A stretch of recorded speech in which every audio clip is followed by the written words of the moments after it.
welcome back to That's Never Happened Before. Hello, I am Kungfufruitcup, and this evening I am excited to show you all some Spyro games. So we've had Spyro 1 on the show before, but now we have Blunt Boast who's coming in to show off Spyro 2 and 3. Now, if you have... Well, hello, Blunt, first of all, hi.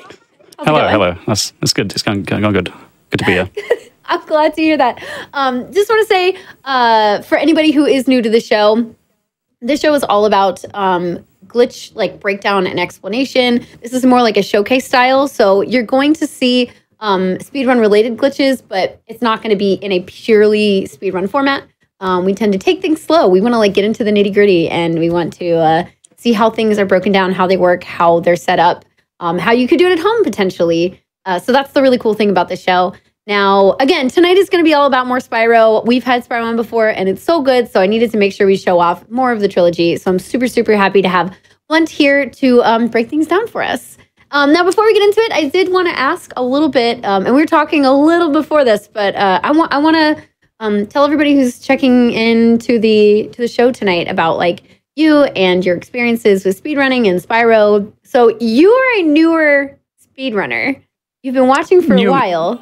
Newish, yeah. I started in January 2021 after watching speedruns for many years beforehand. Finally got into it last year. Yeah, it's a lot of fun so far. A little less than 2 years, but it's been fun so far, which is fantastic to hear. Yep. So then what drew you to Spyro specifically?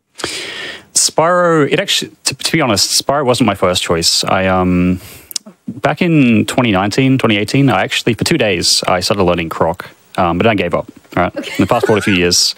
And then I got into Spyro. I knew I wanted to speak on Spyro because it was a game that I played a lot, have a lot of experience with casually. And Spyro 2 specifically I chose because I had a lot of experience with its glitches. And I knew all about glitches in Spyro 2. So I think it'd just be like a good fit to just get into a game that I was already pretty familiar with from a glitching standpoint. And yeah, I learned pretty fast because I already had a lot of experience with it. Yeah, that's fair. That's fair. I mean, I think it makes sense for when people are like, what speedrun, what game should I start with? A lot of times I think it's a good idea to maybe check out something you did play growing up a lot. Or Definitely. Yeah, like so something you're very familiar with and something that like you've seen other people do. Or I don't know, you can just try it. Like my first one was Kirby 64. And I knew I wasn't going to like miss out on any heavy story bits that I would want to see casually. So that's like something that draws me into a game. And I think Spyro is the same way. Like I actually used to speedrun the first Spyro, which is part of why I love the series so much. It's another one I played as a kid. So yeah, I think it's a great way to choose a game and to get into it. And here we are. You're like, you're the top of the leaderboards and know a ton of stuff in less than 2 years. Like you are a part of this community, and I'm so excited to hear you break all this down for us. So yeah, I'm looking forward to showing it off. Honestly, there's a lot of cool stuff to show off. So we're going to be going again through both Spyro 2 and 3. So prep your dragons and get ready for some speedruns. I don't know what that was. I just made it up. It's fine. We're here on GDQ Hotfix. This is a relaxing show. So whenever you are ready, let's get into it. We have a lot of content to see, a lot of glitches, unintended struts, potentially some goofy stuff. So yeah, feel free to count down and then take us through it. Tell us what's going on. And for those who are watching, in chat, feel free to ask questions and things. I will keep an eye on chat as always, and I can relay questions here to Blunt. Yeah. All right, so let's count down quick. 3, 2, 1, go. So a few cutscenes to get through first, then we'll get into the interesting stuff. We can just skip them, it's no problem. That's so nice. Yeah, unskippable cutscenes that be in the games. That's not good. Thankfully, everything is skippable in this game. Only have fun cutscenes to watch, but that's it pretty much immediately. I want to go into a mechanic called a double jump. A double jump is an unintended jump mechanic in this game. Oops, go away, poker. Where if you hold X and then midway through your jump, while still holding X, you hold square, you will get kind of upwards charging momentum out of your jump like that. So for reference, a normal jump is about that high. But with a double jump, you can jump up like that high. Wow, so you can jump a lot higher with a double jump. Obviously, it doesn't look like a double jump. It's more of a high jump. But using double jumps, you can get out of bounds at just about any level really easily. So to show it off, right over here. So I'm going to get a few gems. So the category they're going to be using as a base to show this off, or show off these tricks and stuff, is 14 Talisman. The reason I'm choosing that is because 14 Talisman goes in most levels and shows off a lot of stuff. And I need 800 gems total in this category to get all the levels unlocked. So right here, I can just double jump out of bounds really easily. Get up on these hills. Like in the first game, yeah. Yeah. Love that. So when you're out here, you can just run around and have fun, you know, explore. But what I'm going to do is just run to the end level over here. End level is right here. And I can just go in here and that's Glimmer done, pretty much. As simple as that. You can just easily go back in bounds and just end the level. There's a funny little glitch here, actually, that I want to show off. This is completely unrelated to the run, but it's very interesting. If I get a rock from this guy over here, and I bring this rock back to this room, what I can do is have something very interesting happen with this portal. So if I stand about here and aim about here, I can make this portal disappear. Why does it do that? Yeah, I have no clue why that works, but that portal just goes up like that just forever. It's such a weird bug, but it's something you can do. That kills this portal. This portal is now completely inactive. But luckily, I have a little save state here, so I can just... Oh my gosh. It's such a dumb bug. I don't know what happens. But very obscure as well. But that's Glimmer. So Glimmer, very short level in this category. You just kind of run through it and get a few gems. That's so goofy. I love that. Yeah. Okay, good. Okay, we're starting on a very high note. So throughout Spyro 2 and 3, there's a glitch you'll see utilized in a few different areas called a swim in air. So you literally just swim in the air.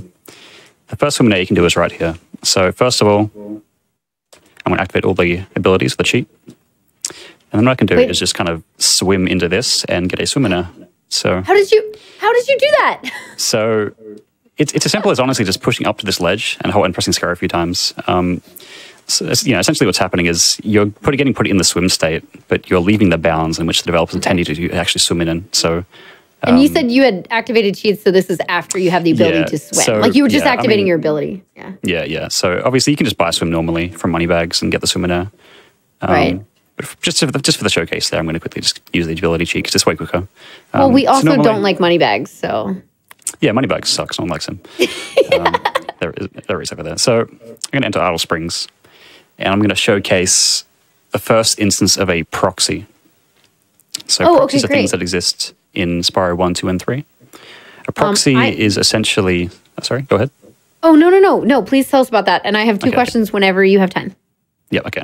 So a proxy is essentially the actor being stuck inside some kind of hitbox or some collision. And in this game, there's kind of a fail-safe, or in all the Spyro games, it's a fail-safe to eject you out of collision when you get stuck in it, like that. So I'm kind of forcing myself into the hitbox of this little bug here. And I'm getting ejected out with a bunch of momentum like that.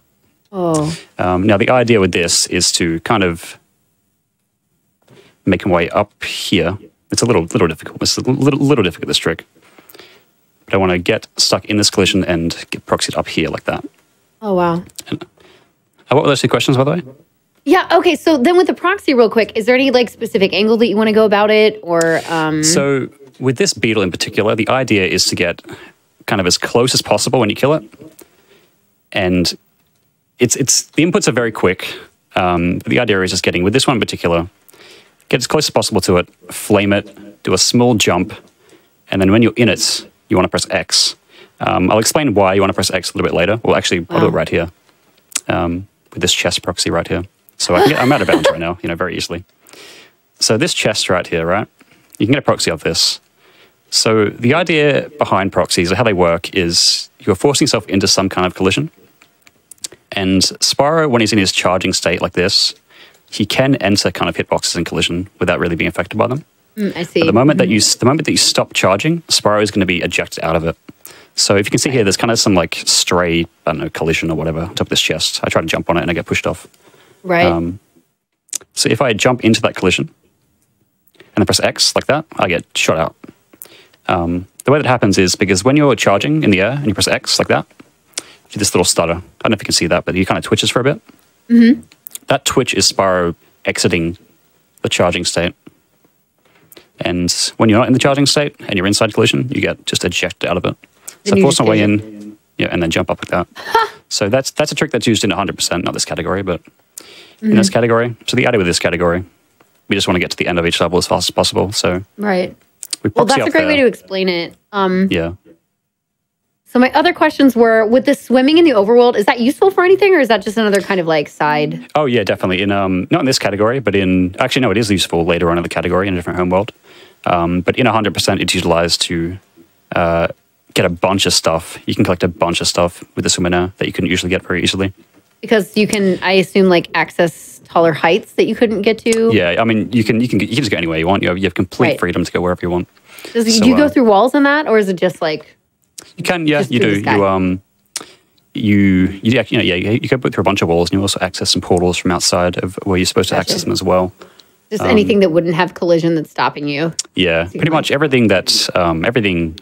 You can exit through like any collision essentially from out of bounds that you usually wouldn't be able to enter or go through. So anyway, so I'm just getting some extra gems here just in case I need them, just so I don't forget. I may just accidentally do some stupid stuff and make some gems. So just get some extra ones just in case I need them. Usually in 14 Talisman, the gem route is very, very tight. So you're only going to collect gems that you absolutely need.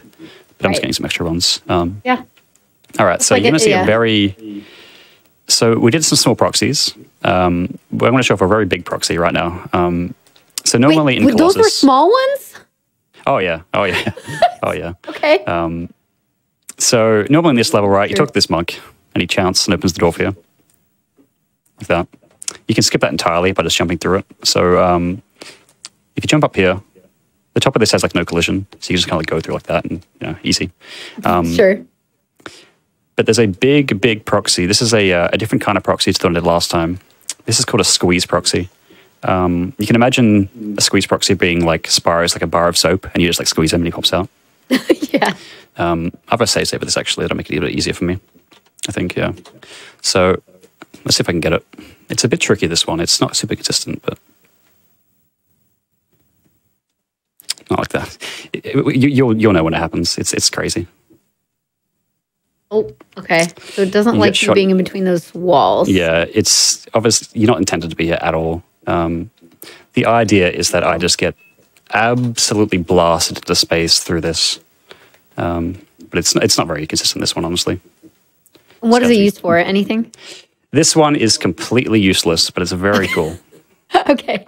If I can get it, it's like I said, it's a very inconsistent proxy. So if I get it, I get it. Yeah.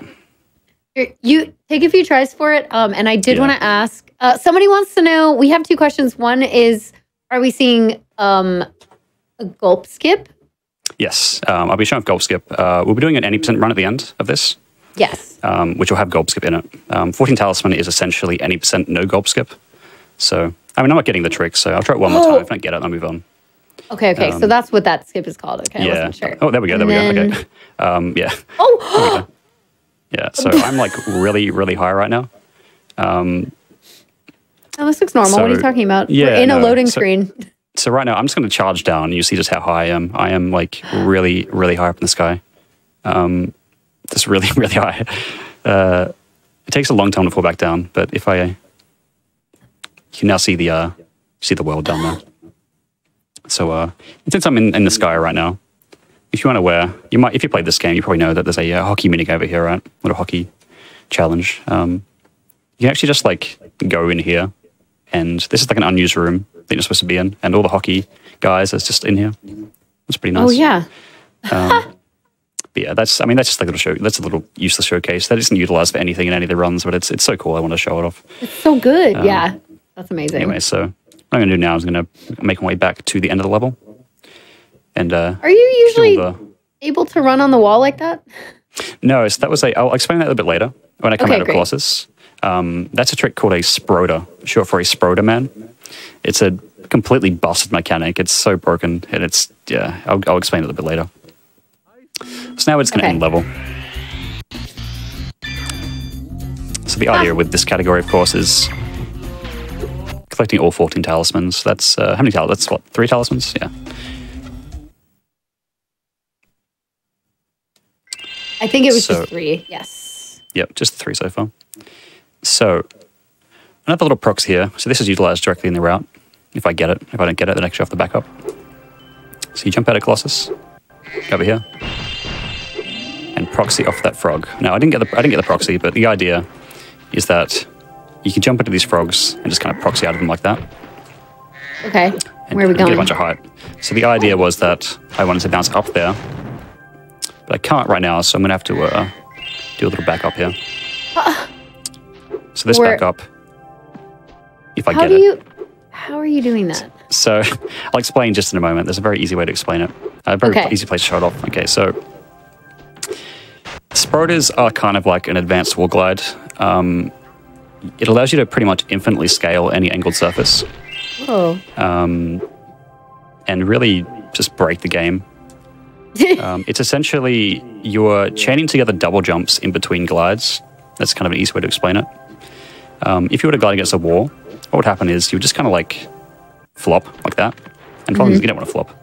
But if you just kind of like charge or double jump between your little glides, you'll never flop and you can just infinitely scale walls pretty much. Oh. And you can just get all kinds of places with them. That's amazing. They're pretty busted. See if I can get this proxy again. Almost. Ah, so close. Yeah. But yeah, the idea there, of course, was just come directly out of Colossus, then proxy up there. And head up this way. So you can just do it at an upward angle. We're heading towards Horrorcoast now. So we get out of bounds. In this route, we don't buy swim. I have swim because he's a cheat for it, but we don't want to buy swim. That's fair. So we're going to head to Horrorcoast now. By the way, there is no audio delay, is there? I'm hearing a little bit of delay on my end, but I'm not sure if that's on the stream. That could just be on my end. So far, I haven't seen anything, but you know. Okay, so Horrorcoast. This level is very quick. Okay. So with Horrorcoast, the end of the level is like literally right behind that wall. Okay. So what we can do to get there as quickly as possible is we can just clip right through here. Like that. And then we can just kind of like jump out of bounds and go to the end of the level. There it is. Easy. You really helped out.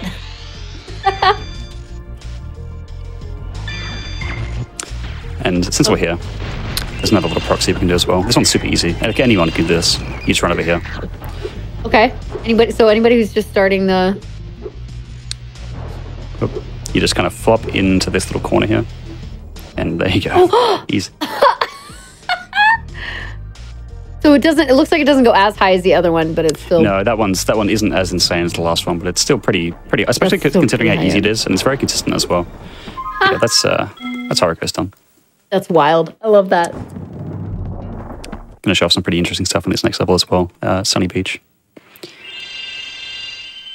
I love it. Actually, I love it. This is great. If I can get it as well. I don't know if you have any questions, by the way, feel free to ask them. But there's a little proxy I can do here as well. I mean, we had somebody wanted to know if you could turn him green. Oh, I could. What is the cheat for that? If someone can get me the cheat code for that, I could definitely turn him green. But I forget what it is, honestly. It'd be hard to see him because he'd blend in with the grass. But again, another fun thing about this show is that we can do things like that. Like we're using save states, we're using all kinds of things because it's just a showcase. Yeah, 100%. Yeah. Okay, so entering Sunny Beach. Pretty much immediately what we can do is we can proxy out of this room. So in the 14 Talisman route, the fastest route, you aren't buying swim. So if you get to this level, you're going to be stuck, right? Because you need to, in order to exit this first room, you need to swim, which we wouldn't have if we didn't just cheat to get it. So what we have to do is you have to proxy off this turtle's head. And it just so happens that in this room, there's a massive hole in the ceiling that just happens to very conveniently be there, so we can get out of this room. So what we do is we set up the turtle like this, and we jump into its head and hope that we get out like that. That was perfect. Oh my god. Yeah, that worked first try. So then what we do is the end of the level is like just over here. So normally you would just like glide over it. But what we can do is also, if you played this game, you might be thinking, you need this turtle here. Normally what you do is you'd flame this turtle over here, and you would land on this little button, and it would open for you. But you can just like walk through like this. Well, if you get it, you can just walk through like that. and end the level. Oh. As long as you just get a charge in the right place with the right angle. Yep. Okay, all right. That looks about right. Now, amazing. I'm not going to leave this level just yet. I'm going to quickly warp back to the start using the credits sheet because I want to show off a very interesting little bug with with this level in regards to the turtle soup challenge. There's a pretty interesting little camera bug you can do. So let's hope I can get out of the level quickly.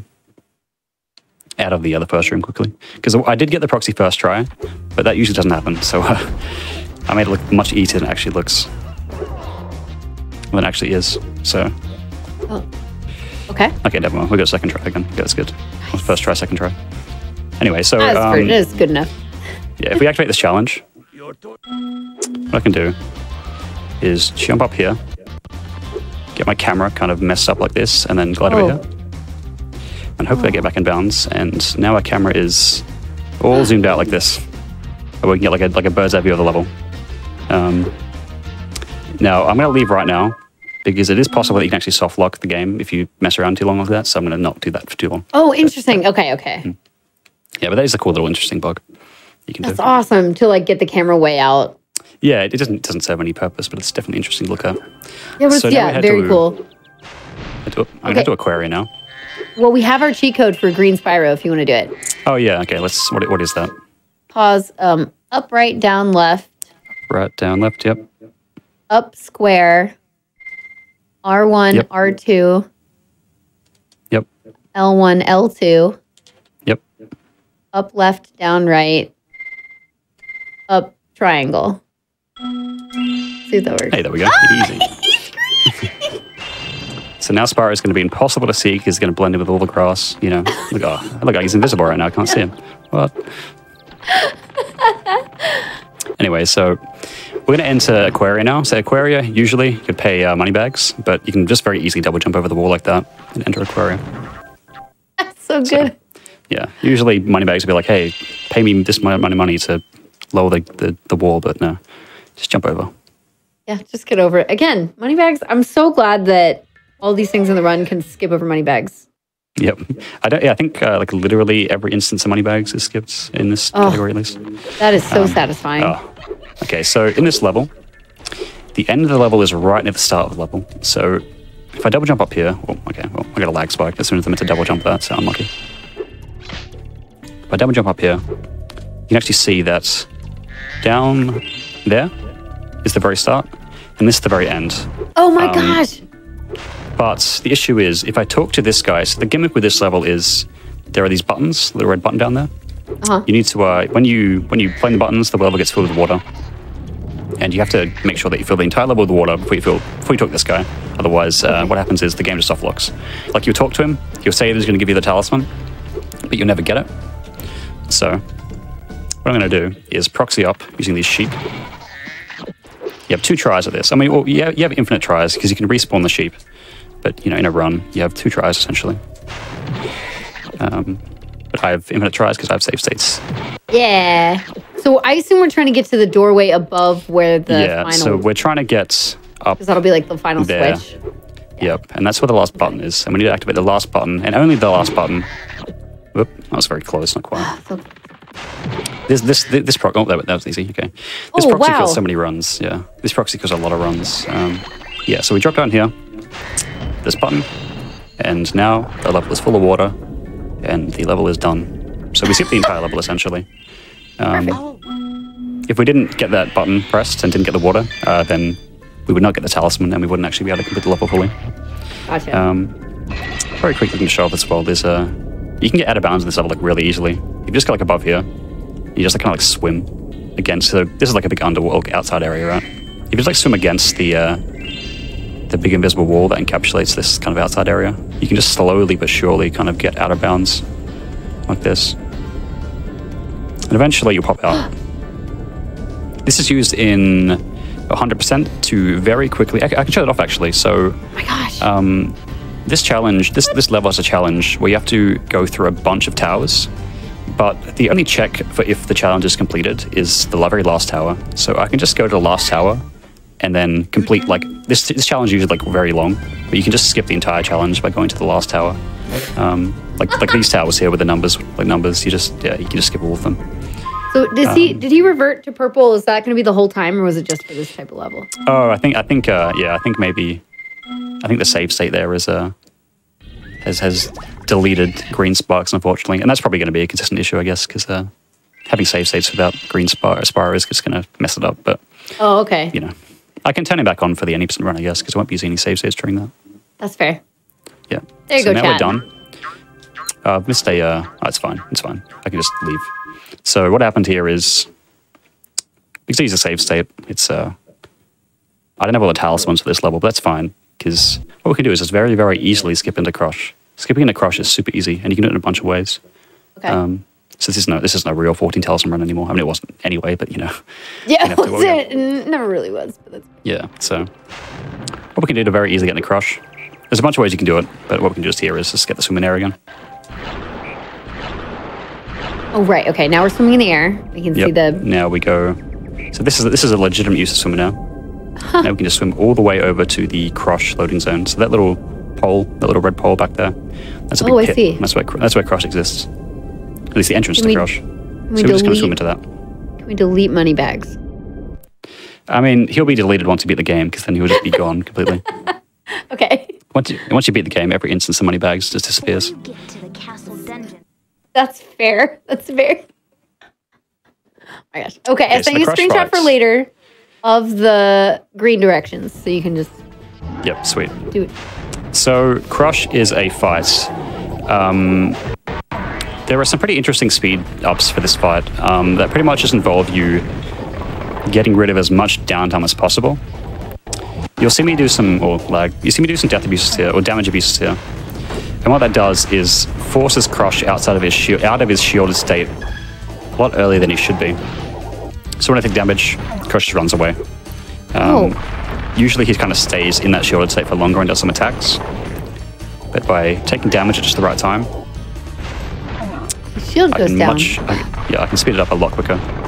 Same thing with this phase. So once he gets down to 3 bits of health, what's going to happen is he's going to start chasing me around the arena like that. But what I can do is I can pretty much skip that entirely by forcing him to hit me earlier than normal. Okay. So I can just stand here and jump. And then instead of him chasing you around the arena for like 10 seconds, right? He just does it immediately, and then the phase moves on to the next one. And also, at the very end of this fight, you can just like stay here, and you like the idea with Crush, right, is at the end a bunch of rocks fall on him, but you can just like stay there and you get crushed with them, but you don't die. Yeah. Spyro was crushed as well, but he's small, so apparently he's fine. No, Crush! These cutscenes are all very good, but I'm skipping them for the sake of the showcase. But okay. There's some good cutscenes in this game. We do have a lot. We do have 2 games to go through. Otherwise, chat, we would have... You know what? If you have one favorite cutscene in the game, feel free to just let it play. All right, so heading into Autumn Plains. What do we got here? I know what we have here. Do you have any free save state slots? I do. So what I'm going to do now real quick is I'm going to switch over to my second set of save states because I have a bunch. Perfect. That's what we like to hear. Yeah, I've prepared for this because I don't want to be unprepared and completely mess things up. Okay, so now some lag, but we have new save states. So this is an any % trick. It's just fairly new. It came kind of mainstream-ish like last year, I guess. The idea, so I'm going to get like a double proxy here. I'm going to utilize 2 frogs at the same time to essentially get like double height out of a proxy, like that. Now, where I want to go with this proxy is directly up there. So I want to go over the castle. Okay. This is a pretty precise proxy. It's not very easy at all. So I'm probably not going to get it, but I can try a few times. But if I can't get it, then I'll just I'll move on. But okay. I can show you where it leads at the very least, especially because being on emulator, my the input latency is slightly different than it would be on console. This is a pretty input latency dependent trick. I'll try once more. If I don't get it, then I'll move on. But since there is a pool of water, has nobody ever tried to experiment with? I'm sure they have, but there's no like use of swim in there. Infinite There swimming. is. There is a very long-winded and difficult swim in air that you can do in this level, but it is so difficult that it's impossible to do pretty much without save states. And it takes a very long time to do. It's just very, very slow. So I'm going to move on from that. I'll see if I can get it in the 80% run later on, but Sure. it's honestly, it's very precise. It's like, when I was going for 80% world record, I was just like grinding this category offline for like weeks straight, and I just, so many runs would die to that. Right. Yeah, that makes sense. These would be the moments. Anyway, yeah, so Crystal Glacier, this is the first level in Autumn Plains. So normally in Crystal Glacier, you'd just kind of free these little guys, right? And then help you. What these guys do is they kind of use this as like a catapult for you. But you can literally just double jump. Or you can also just fall to your death. But, Just, you know, that you're showing what happens when you don't jump. It's okay. Yeah. You can just double jump over this gap. It's a bit tight, but you can do it. Oh, wow. And they stay frozen forever. Same thing here. Usually you'd free these little guys and make like a little ramp for you to get up here. But you can just kind of like make it up like that. Now, so this is an interesting skip. I'll see if I can get it. This is another use of the Spyro that I showed off earlier. So I'm going to try and scale this entire wall around here and land up on the top of that building. Let's see if I can get it. So it's like the little double jumps up the wall. Yep. There we go. Easy first try. So Wow, what that does, oh my gosh, okay. Yeah, I've just gone from over there to up here. And the end of the level is literally right here. So I can just like glide through the roof because it's non-solid. Just glide through the roof like that. Oh my gosh. Get some gems, and that's Crystal Glacier done. Perfect. Does anybody else think that Blunt just said it was really hard just so that when he got it first try? A lot of these things are hard. You know, I have experience with them though. So Exactly. the alternate strat for this is usually you would just kind of like, you know, make your way through this gate normally, and then you would kind of just make your way around here. There's more ice guys. You can just skip them. You don't need any of them. You just make your way up this ramp here. And what you can do is you can jump on this mountain. This is like a standard bit of geometry here. And then you just jump in like that. And that's kind of like the more standard strat for this level. Gotcha. Okay. So there is some collision on that roof, but not... Yeah, it's like the outer rim is solid, but the very top is not solid. Gotcha. Yeah, so that's Crystal Glacier. Gotcha. Wow. Again, the idea of this category is you just want to get through every level as fast as possible, essentially. Right. So whatever you can utilize to do that that's what you want to do. Would you say this is more often ran than any percent, or vice versa for this game? Any percent is very popular because of how short it is. The record for any percent is 7 minutes 30 seconds, while the 14 Talisman record is like 22:57, something like that. So a lot of people see the very short category and are like, oh yeah, I want to run that. But any percent is deceptively difficult, I would say. It kind of, especially there's one part of it that I'll show off in a bit. That is why 14 Talisman is easier to get into, but it's a lot more complex at a higher level. Yeah, that makes sense. Well, any percent is kind of like, you know, there are definitely some differences in how difficult it can be depending on what strategy it can do, but for the most part, it's kind of the same, right? Depending on whichever. Yeah. Anyway, there really isn't anything interesting in Skelos apart from just like skipping to the end straight away. So you can just get up there like that, and you just skip the entire level. It's pretty easy. Oh my gosh. Usually in a lot of Spyro 2 and 3 levels, they're kind of like a loop. So the very start will be very close to the end. But you can just like skip, if you know how to double jump, you can just skip it. In terms of like interesting tricks, there isn't really a whole lot in Skelos, so I'm just going to move on. Okay. Move on to some of the more interesting stuff. But yeah, Skelos is a pretty simple level in terms of, you know, what you do in this category. It's one of the very, very shortest ones. The next level, though, has some cool stuff in it for sure. Yeah, absolutely. Yeah, I will say that any percent definitely has appeal for most games because it is shorter. But yes, it often has like some of the most difficult skips because, you know, the only way to get from the beginning to end is like with this one really specific, you know, like in the first one with the rat proxy there, like, and then now we have more proxies in this game. Or, you know, Ocarina of Time, of course, is like super infamous for how ridiculous like its skips are getting for any percent. And so like I can see that with this, but I think like in terms of watching, like in terms of the viewer side of it, any percent is always really cool, but with like the talismans in this one, or like 100% categories, things like that, it just has, there's more, like you're saying, there's more tech that's involved because you're doing more anyway. So I feel like 14 Talisman has a lot more going on than any percent, but there is one key difference that separates any percent from 14 talisman that I'll show off in a bit. So in Breeze, the developers are a little bit of an oversight on their part. This is the very start level, very end of levels up on that platform. You don't need to do any glitches to get up here. You can just like double jump. You can just like jump and make it. And now you're kind of like towards the end of the level. And if you flame both of these, there's like a fire here and a fire on the other side. Flame both of those, then the level kind of ends. What you can do is you can just kind of like just jump up instead, like this, and make it up. That's the end right there. Thanks. Pretty easy. There's a little trick that you can do instead that actually saves like a little bit of time. But it's one of the major mistakes that I make in my PB. I mess up this trick and lose like 6 seconds. So normally you jump up, jump up here, get up in this mast, but you can actually make this jump without the mast, and just kind of jump up like that. Oh. It's kind of a tight jump. Sure. It isn't that hard, but it's one of the big errors in my PB. So by the way, if you guys don't like the trolley challenge, you can just like skip the entire thing. You can like get up here and just collect them all manually, like this. Oh my gosh! Right. Yeah, and it does. Once you get all the cogs and you talk to the dude, it just ends the challenge. There's also another fun little thing that you can do. I'll get this live because I need lives. Spyro 2 doesn't have a live cheat, while Spyro 3 does. If you're up here and you jump right here, you can activate the trolley music just like permanently throughout the entire level. Yeah, and there's you get some proxies with these guys as well. It's pretty cool. These are used in 100%, but not in 14 talisman.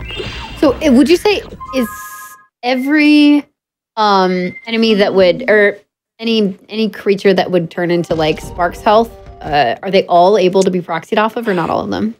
Any enemy that has a kind of a hitbox after it's dead can be. Okay, that makes sense. Yeah, because you need to be able to clip into its collision or its hitbox to do a proxy off it.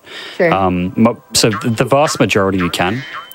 One exception would be sheep, because when you kill them, they just like disappear instantly like that. So you can't proxy off sheep.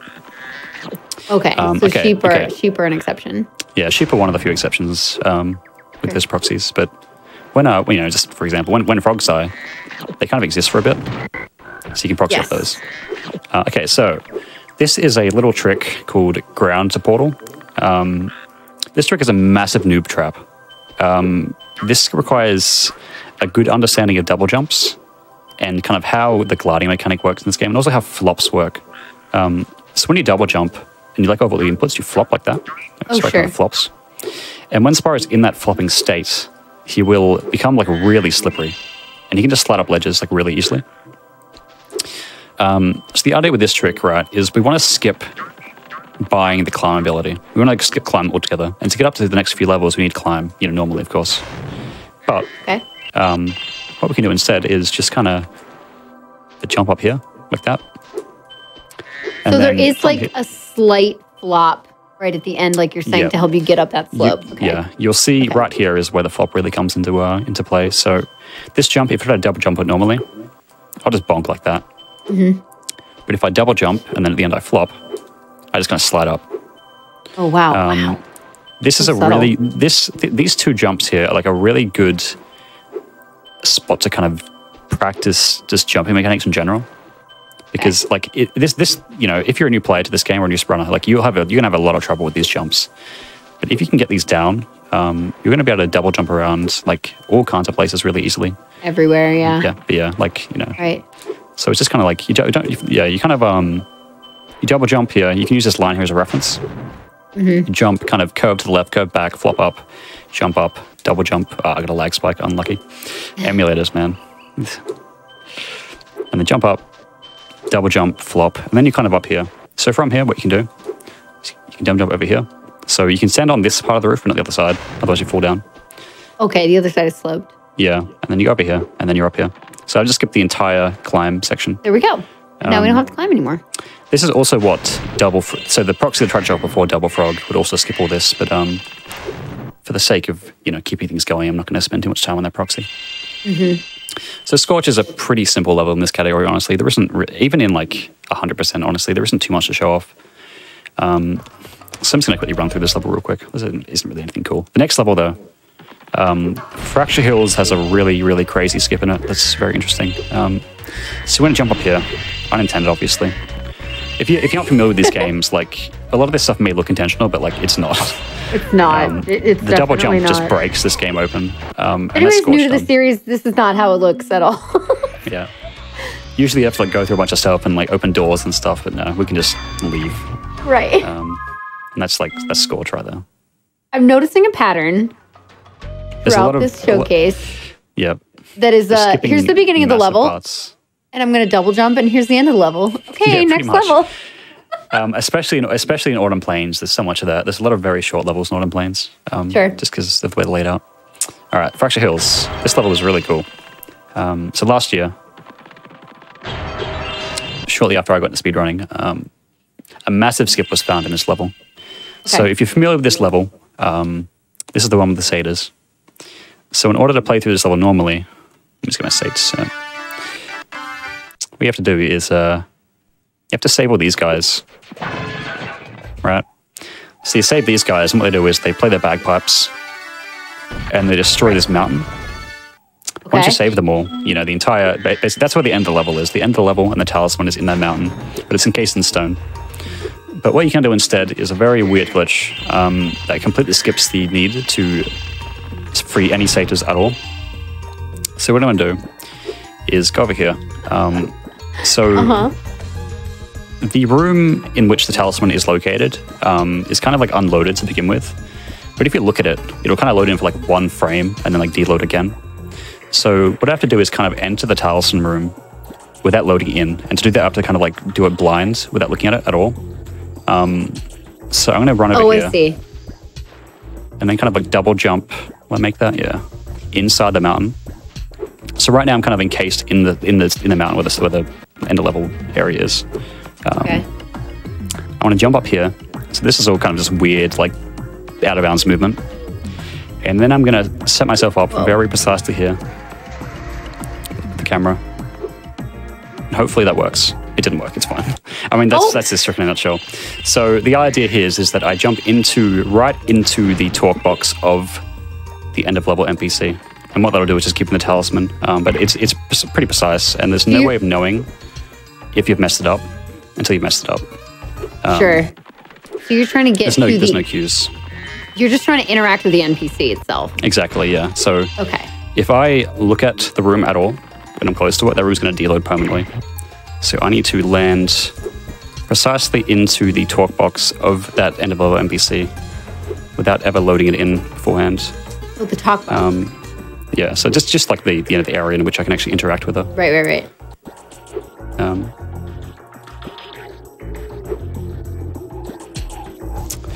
I'll get it once. I'll get it eventually. It'll happen. Oh yeah, I know. I believe you. After seeing everything that you've been doing. I can just blame playing on an emulator. You know, all the reactions are slowed down and it's emulator, everybody. Yeah, definitely. I could just be messing it up as well. The very start. So a question which, I mean, I feel like I know the answer to as well, but I mean, have you tried the Reignited series? Because so there it is. So I've now finished the level. Perfect. Nothing's loaded in, but I'm gonna get the talisman anyway. It doesn't usually look like this? No, it doesn't. Definitely doesn't. When Reignited came out on PC, I played through it. And I had a lot of fun. Obviously, I had my issues with it, as any hardcore fan of any game will, or any game series. You're probably gonna have issues with the remake. But I think for the most part, it's honestly a pretty positive thing. It introduced a lot of new people to the Spyro series, so it's good. But the thing is, Reignited and the original games they may look the same from like just a kind of a basic, standpoint. Like mechanically, they're pretty much completely different games. Yes.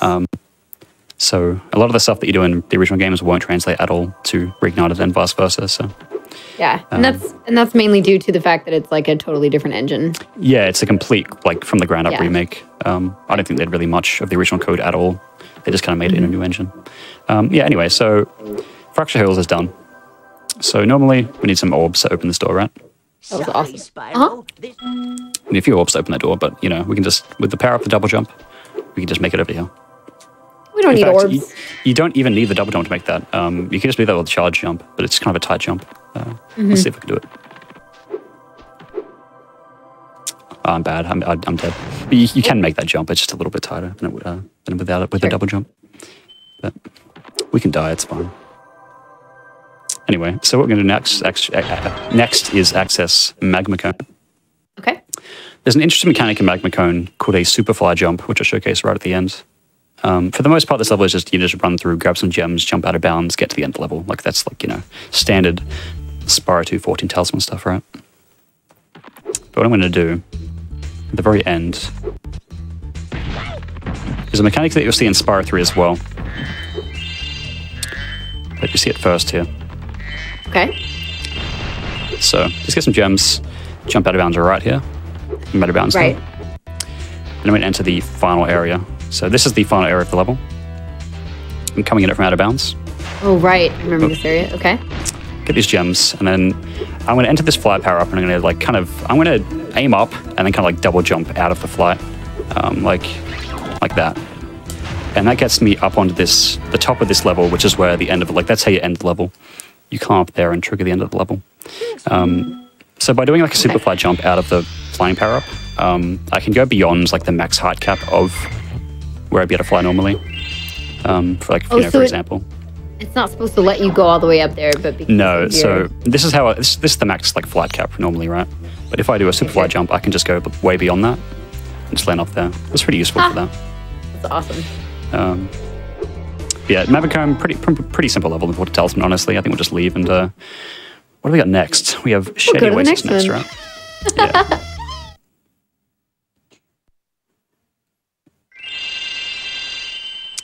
Yep, so we have 800 gems. We're way over gemmed. You know, usually playing this category normally you'd adhere to a pretty strict like gem path, but you know, so we have plenty of gems.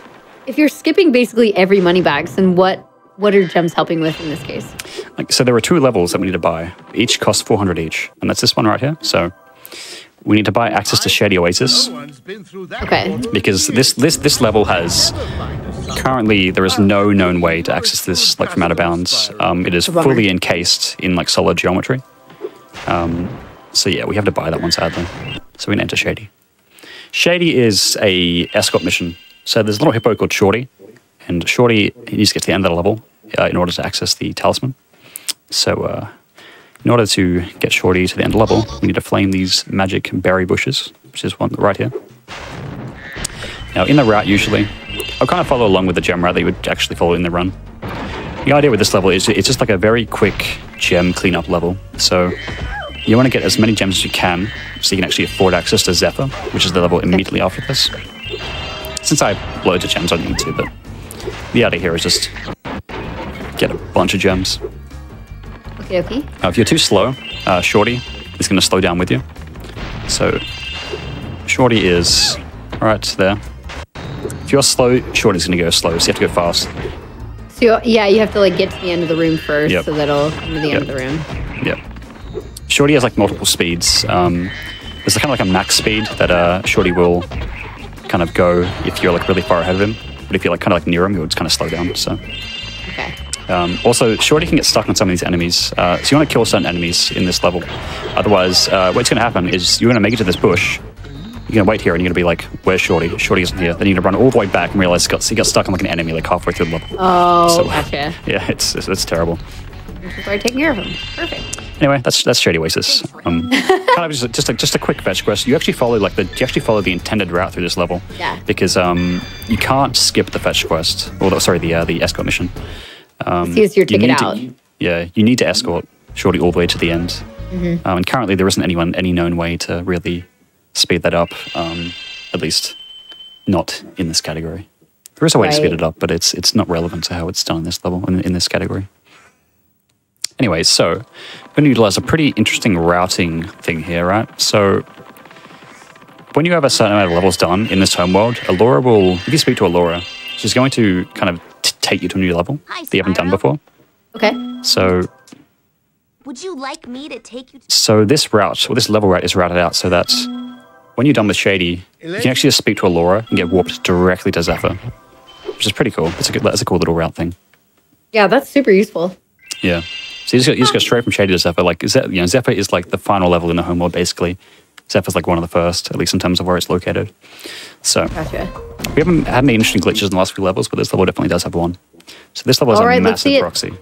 So straight away, we can just like jump out of bounds like this. Of course. That isn't the interesting part. The interesting part is if we go over here. You make a save state, or you good? I think I have a state, yeah, for this, but I shouldn't need it. So this balloon here, you can get a big old proxy off of. This is actually a really easy proxy. Like that. Oh, wow. Yeah. So, okay, and what you can do is you can just like fly straight to the end of the level, which is right here. So normally what you'd have to like fire like a cannon and like watch a cutscene. Sure. But with that balloon, you can just fly straight in. It's really easy. Just put up the balloon. Perfect. Yep. Yeah, it's called balloon proxy. If you're going to start learning this category, it's like one of the easiest ones to learn like early on. Yeah. It's very simple.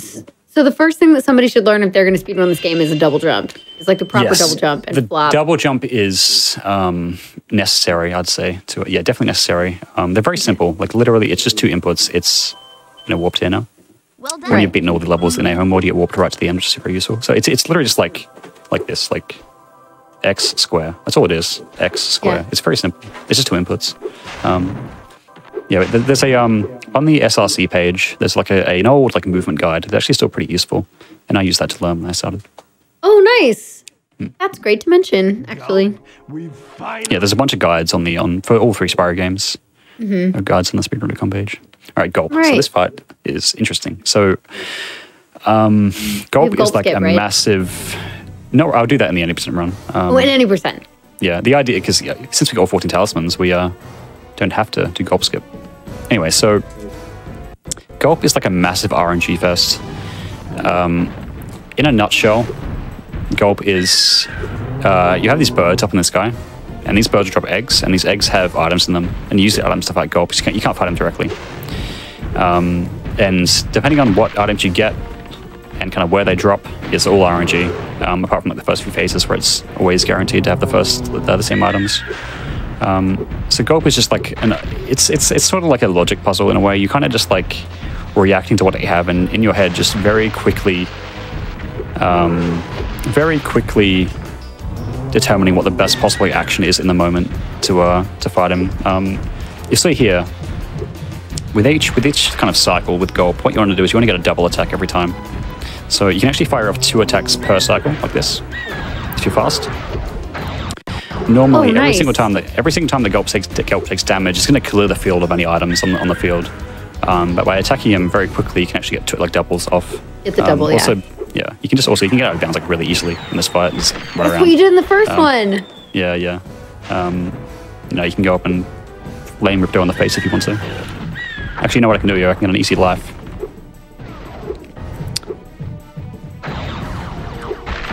There we go. Oh my, that's so funny. I never realized if you hit Ripto, you get... Yeah, that's a skill point, specifically in this fight. There is a really interesting proxy I can get off Gulp that can send you like really high. Let's see if I can get it. That is so funny. It's kind of tricky. You can proxy like off of Gulp's like back. Okay. But it's kind of, it serves no purpose. It's just a swag strat, really. And then you just hang out in the air until you're back down. Yeah. There we go. I mean, that's a very small one, but you get the idea. Nice. Very small one. Anyway, I mean, that's pretty much Gulp. It's a super interesting part of the run, but in terms of like a showcase, there isn't really much to it. You just kind of beat him and move on. Right. But that's a double there, a bomb into a barrel. Nice. Yeah, ideally in this fight, you'd be hitting doubles every single cycle, but I'm not really trying to work fast. I'm just kind of showing him off. Also, it's more fun that way sometimes. Yeah, I mean, also, so I'm doing this, by the way. If you just stay behind Gulp, we can't do anything. He will only react to you if he's looking at you. So right now I'm just like behind him and he can't do anything. Like you use that, that's something that it was so ingrained in my head that I wasn't even thinking about it. But yeah, you just do that during the entire fight and he can't attack you at all. Yeah, it was like, I don't remember him being this docile. He cannot react unless he can see you. So you just walk behind him and he can't do anything. All right. Oh. So this is the final homeworld of the game. So there's a few things I can show off immediately here. There's actually some pretty interesting things in the final homeworld. I won't be going to most of the levels because most of the levels aren't very interesting in terms of like tricks, but I'll show off a few for sure. So heading into, actually, you know what? I should also, while I'm here, should also save switch over the save states. Sounds good. To Winter Tundra. Yep, okay, cool. So in Winter Tundra, so normally to get into Winter Tundra, like the proper, you have to buy Head Bash, which costs 1,000 gems. And then you use Head Bash to break this rock. There's a bunch of ways you can actually just like skip that completely. The fastest way, I'll show off that last actually. The easiest way is to just go over here. So over here you can do some tricky double jumps, right? And just kind of double jump your way over the wall. This is the strat that's probably, this is kind of like the learner strat. And now you're over here. The beginner, yeah. And you've just skipped a 1,000 gem requirement. The fastest way though is to actually go over here and proxy off these penguins. So this is not a little proxy we can do. It's a small one. Yeah. I want to proxy directly over those mountains there. Okay. Another small one. You have 2 attempts. If you failed twice, then you just have to move on. Right. It's a big time loss in the run if you fail it twice in a row. And sometimes you get unlucky and both the penguins line up like that and you kill them both at once. Go. And then you, yeah. There we go. Yeah, even with all the practice that you can do in this game, there's still just so much RNG to have to rely on with all the I mean, specifically these penguins are RNG. I mean, their movement patterns aren't the same every time. So you have to react in the moment to these and just kind of, line up and just go and hope that it works. Right. These proxies are, there is like a science to them, like in terms of how you approach every proxy. Like every proxy has its own setup. And you learn the setups and you practice the setups for each individual proxy. I mean, I can see the angle that you were going. Yeah. Yeah, so the idea with this is you just kind of jump over the mountain. And this is going to be, so this is something that I haven't actually showed off yet at all. Okay. But, I'll just go over here. So all of the portals that are inactive, so this is the Dragon Shores portal, right? So for those unaware, the entire goal of this game is to get to Dragon Shores. And this is the Dragon Shores portal, and this only becomes active after you've beaten the game. But what you can do is get in there early. So any portal that is inactive is actually just stored below the map, invisible, but it's still completely interactable. So what you can do is you can double jump over here, right? And just go out of bounds. And if I glide over here, I can then just glide into the portal from out of bounds, like that. Oh, because it's right there. Oh, so it's not visible, but it is being stored regardless. Yeah, it's invisible, but it's still fully active. It's still there. You did it. Good job. Was that time for that? Okay, so now we'll go in here. No. Welcome to Dragon Shores, Spyro. Sorry, but I But can't let you into I don't have the requirements. Like, I'm not even close. I need a bunch of stuff. For So any how do I get to percent, would Dragon that be where Shores? time is, or no? No, so any percent is time for any percent for Talisman is on killing Ripto. So, but there's a reason why we go into Dragon Shores. You're probably thinking, why do you want to go into Dragon Shores at all? There's something here, right? It turns out there is something very important in this level. So to get into Dragon Shores, without actually having the requirements, you can do a very annoying double jump up onto this wall. This is a lot harder than it seems. This is also another big noob trap. You pretty much need a perfect double jump for this to happen. Double jumps are not the same every time. So depending on your timing, you'll get different heights. With this, you want to get like pretty much a perfect double jump and fly up here. Okay. Now that you're up here, you're out of bounds, so you can just go wherever you want. I'll show what happens when you try to swim in this water. So you don't want to swim in this water because this happens. Once you just, the game just crashes immediately. Because you are not intended to be able to swim in this level at all, so you just crash. So if you're in this water, don't press the square button, otherwise you're going to crash the game and your run's going to be dead. Okay. But what you can do is you can go over here, right? And then, I don't know if you may be familiar with this, but once you get the game completed 100%, you get access to this door. And inside that door is a infinite fireball power-up. And that power-up lasts forever. You can take it out of this level and you have infinite fireball, and fireball is really powerful. The 100% category actually gets this very early on in the run, within the first 15 minutes, and does the entire run with this power-up. But to get it, that's smart. You can just double jump and get it from out of bounds like that. And now you have fireball. and this is busted. This can completely break And the it'll game. save even though like you die with it, but now you Yep, just it have is just part of Spyro at this point. Your flame is completely replaced. but So not the reason infinite flight. yeah, no flight, no. Okay. The reason you actually go into this level to get Fireball is because it makes Ripto, the final boss, way quicker. Even the detour, even if you detour all the way into this level and get Fireball, like you'll be able to beat the final boss so much quicker than you would without it. It's just, yeah, it speeds up the final fight by a lot. Another thing you need to do in this level is get all the abilities. So, well, depending on the route you're taking. In this level is a cutscene theater, right? But I'll explain this first. You can Sproda around this mountain. This is probably the first Sproda that actually has a purpose that you're probably going to learn if you were to learn this game. Okay. But yeah, you can just kind of go around the mountain like that. And what the purpose of getting up here is, in Dragon Shores, there is a cutscene theater, right? And the cutscene theater has all the cutscenes. So you can enter the cutscene theater from out of bounds, like this. And you're probably thinking, why do I want to watch cutscenes, right? They have no purpose. Turns out, if you watch the final cutscene in the game thinks you're beating the game. So what happens is you get all the abilities, and all instances of moneybags are paid for. So the reason why you want all the abilities is to essentially get into the final boss early. There's a route that does get swim, and there's a route that doesn't get swim. The one that doesn't get swim is obviously faster. So after that, you just leave Dragon Shores. But there's one little thing I want to show off first. So actually, I have a save for this. Here it is. So get up here, and I can get a really big proxy right here. Oop. How? What? So turns out, so you may be, for people who play this game, you may be familiar with the roller coaster minigame.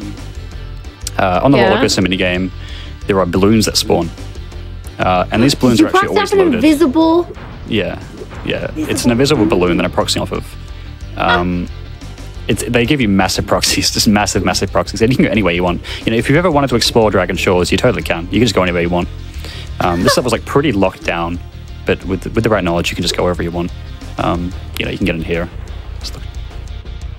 What? Yeah, there's Dragon Shores is a pretty cool level, but you can't really explore most of it normally. You only actually have access to like a really small area, but with the right glitches, you can get anywhere you want. You can go anywhere, anytime. Yeah, and that's Dragon Shores. So This game is free. yeah, the Spyro 2 glitch showcase is almost over. Or this run showcase is almost over, but So funny. I'm doing it 80% more after this. That should show off Gulp Skip. All right, so okay, what we're gonna do is get up on these stairs. These are the weirdest, thinnest, tallest stairs ever. Yeah. Yeah, I mean, they're so steep. Look how steep they are. Look at those. You can't walk. You have to climb that. You have to, yep. So, there's one level that I want to show off a glitch in Metropolis. This is kind of not useful for anything, but it's kind of interesting. So this is Metropolis. I've just entered from out of bounds, as I did with Dragon Shores. Okay. I'm just going to load the state here, because I have a state. So, in Metropolis, there's this big dome, right? Right now I'm out of bounds. But you can get a very consistent crash here if you try to enter from out of bounds, like this. Like that, and the game's just dead. The game's just crashed. So if you kind of like try to enter into this area from out of bounds, and you get stuck kind of in the force field that surrounds it, you'll just crash the game every time, like that. Oh my gosh. So that's an interesting little thing. Oh, and that's it. Once you're out, can you even get back in? I mean, yeah, you can. Usually, when you go back in bounds, you'll be fine. Okay. But if you try to enter from like certain angles, you just break the game and it'll crash. I think if this state is post Ripto or pre Ripto, but now I'm going to show you how to get into the Ripto fight early. So in every category, you enter the Ripto fight early, apart from 40 Orb. There are two main ways of getting in. Way number one, which is the more common way, is doing a swimmer now. So similar to the Dragon Shores entry, I'm going to go over here. And then I'm going to clip into this little lake, or river, sorry, this little stream, and go swimming out like that. So the hitbox for this water, or the hitbox for this river kind of extends out a little bit. And you can sort of get a swim on it, but still go out of bounds at the same time. And now, just go wherever you want if you want to. You can appreciate Now we're the back in sights. Infinite Swim. Okay, cool. Yeah, so, you can really appreciate just how, how pretty these games are for a PS1 game. Spyro can fly. He's flying. Spyro flies. Yeah. So the idea with this is, you just like, so the loading zone for Ripto is just located like behind this big tower. It's just here, this hallway here. So normally it's locked. So you can just like, go in like this. And this is the main one or the easiest one? Yeah, this is the easy way or the main way. The fast way. Way known, yeah, and in my opinion, the fast way is the hardest trick in the trilogy. Oh. It is the hardest, yeah, definitely the hardest trick in my opinion, at least from what I've seen. This is called Spyro into Ripto. So Spyro into Ripto is a very, very difficult trick. In order to learn it, you have to go through a lot of physical and mental pain. It takes a very long time to do even once. Essentially, there's this wall here. If you try to get behind this wall, you just kind of flop. You can't get around there normally. But what you can do is you can Spyro it. Whoop, it's going to fail. But this trick is really, really hard. And only a few people can do it. But the idea is that you kind of just like scale this wall very precisely. Like that. Oh, lag spike. Even I'm failing it. But, I blame the emulator. It's fine. There we go. So you get behind it like that. And now you can enter Ripto. That trick is really, really, really hard. It's incredibly difficult. But so the premise of it is based on something that happens much earlier in an easier format. But I assume the length and consistency you need to get this. Wow, that was clean. Yeah, I mean, once you've learned it, it kind of becomes solidified. It's not like uber precise. There's a lot of lenience to it, but just the ability to do it even a single time, it takes a lot of many hours of practice. Yeah. You got people doing it for 40 hours who haven't gotten a single try. I was a single try. But anyway, those are the two main entries. There are other ways to get into Ripto. Yeah, I can see how this is faster. Yes, it makes sense. Doing this completely eliminates the ability to, or the need to buy swim at all. I can't do it now. But yeah, you don't even need to buy swim at all if you do this route. I'll get it eventually. I got it once, I can do it again. You got it twice? You got it 3 times. Oh yeah, I lied. Anyway, okay, let's go in. Alright, okay. There's one final glitch I want to showcase. This is a really weird glitch. I forget if you need to actually kill Ripto.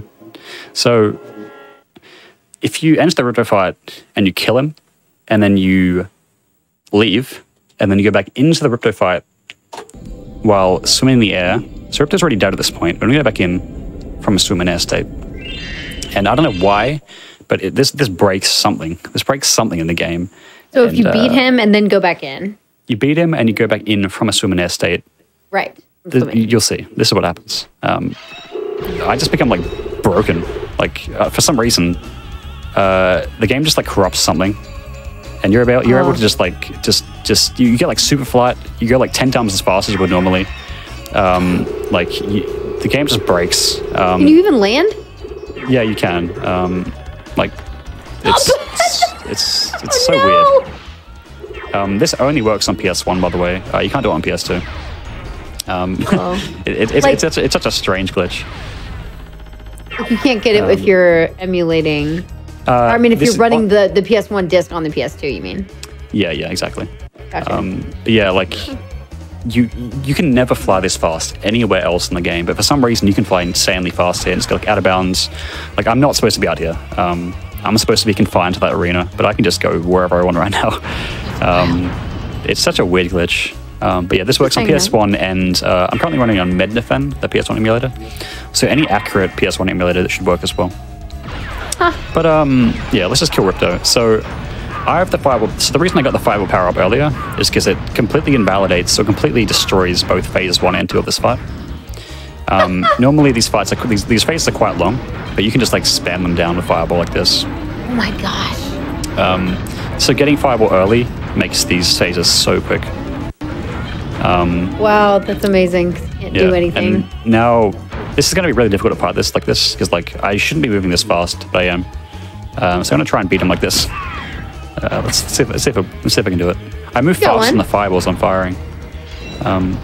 I can just melee him. I can just charge into him. You can actually just charge into him and he'll take damage. Oh god, I'm dead. Oh. It's a strange glitch. I mean, I don't need to kill him. You'll see me kill him during the the 80% run, but Doing the 80%. yeah. Yeah, that makes sense.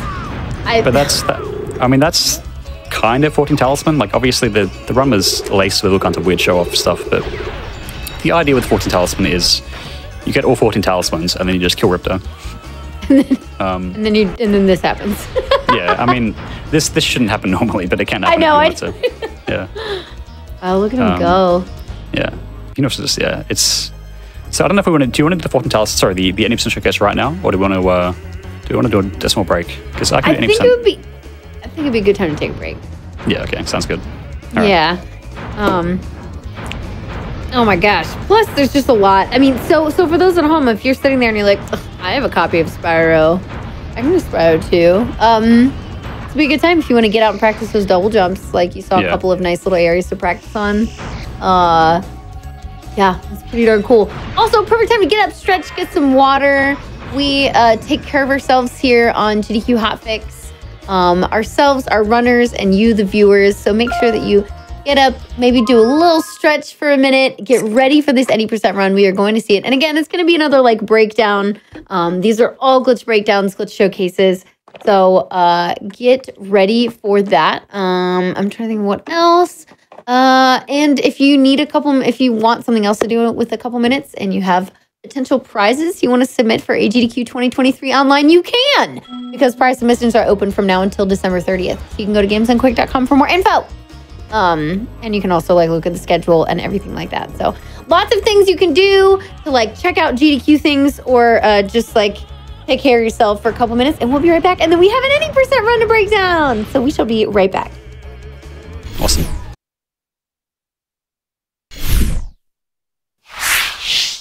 Hello, and we are back with more That's Never Happened Before. If you are just tuning in, oh my goodness, you need to go back and watch. Blunt Pose here has been showing off glitches in Spyro 2, and we are about to see the glitches in the 80% run. So again, this show, hi, I'm Kungfufruitcup, by the way. I'm really bad at introducing myself specifically in this show.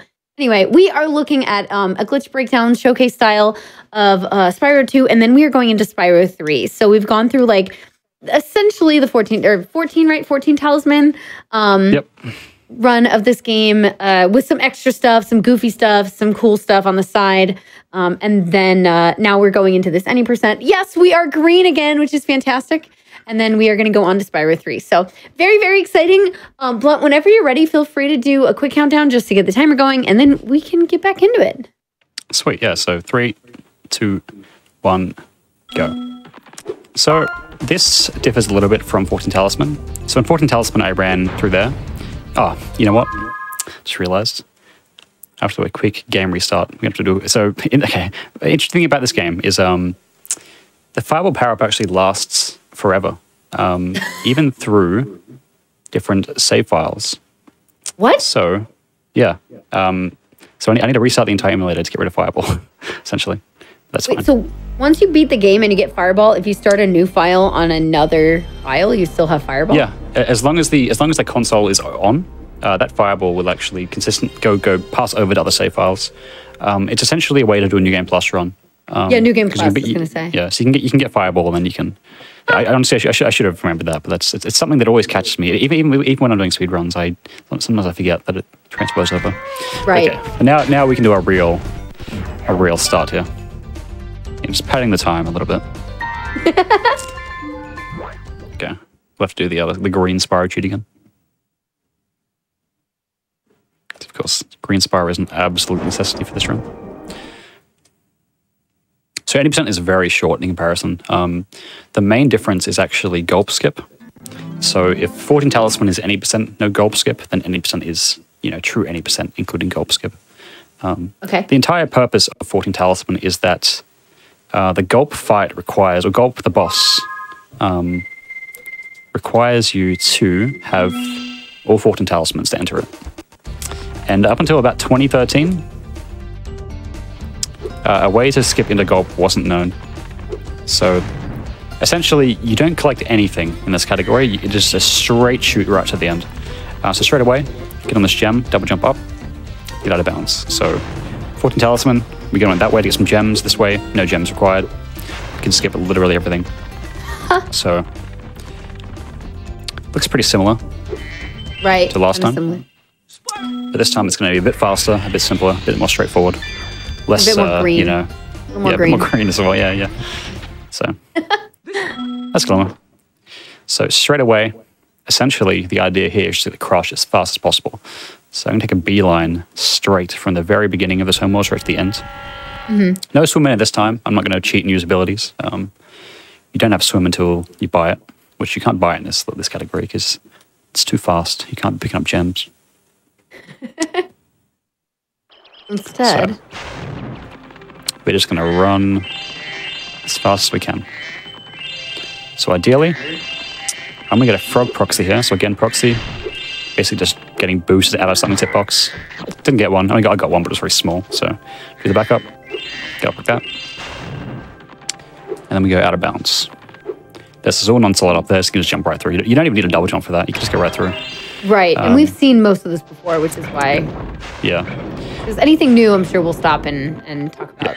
You know, I probably should explain flame charges, because I completely failed to explain that. In Spyro, when you flame, you know, the flame kind of follows in front of you. So you can flame and charge, and the flame will kind of stay in front of you like that. You just press circle and square really fast. Certain destructible items like baskets, when you flame them, the gem will just hop down like that. But you can charge them and it'll attract.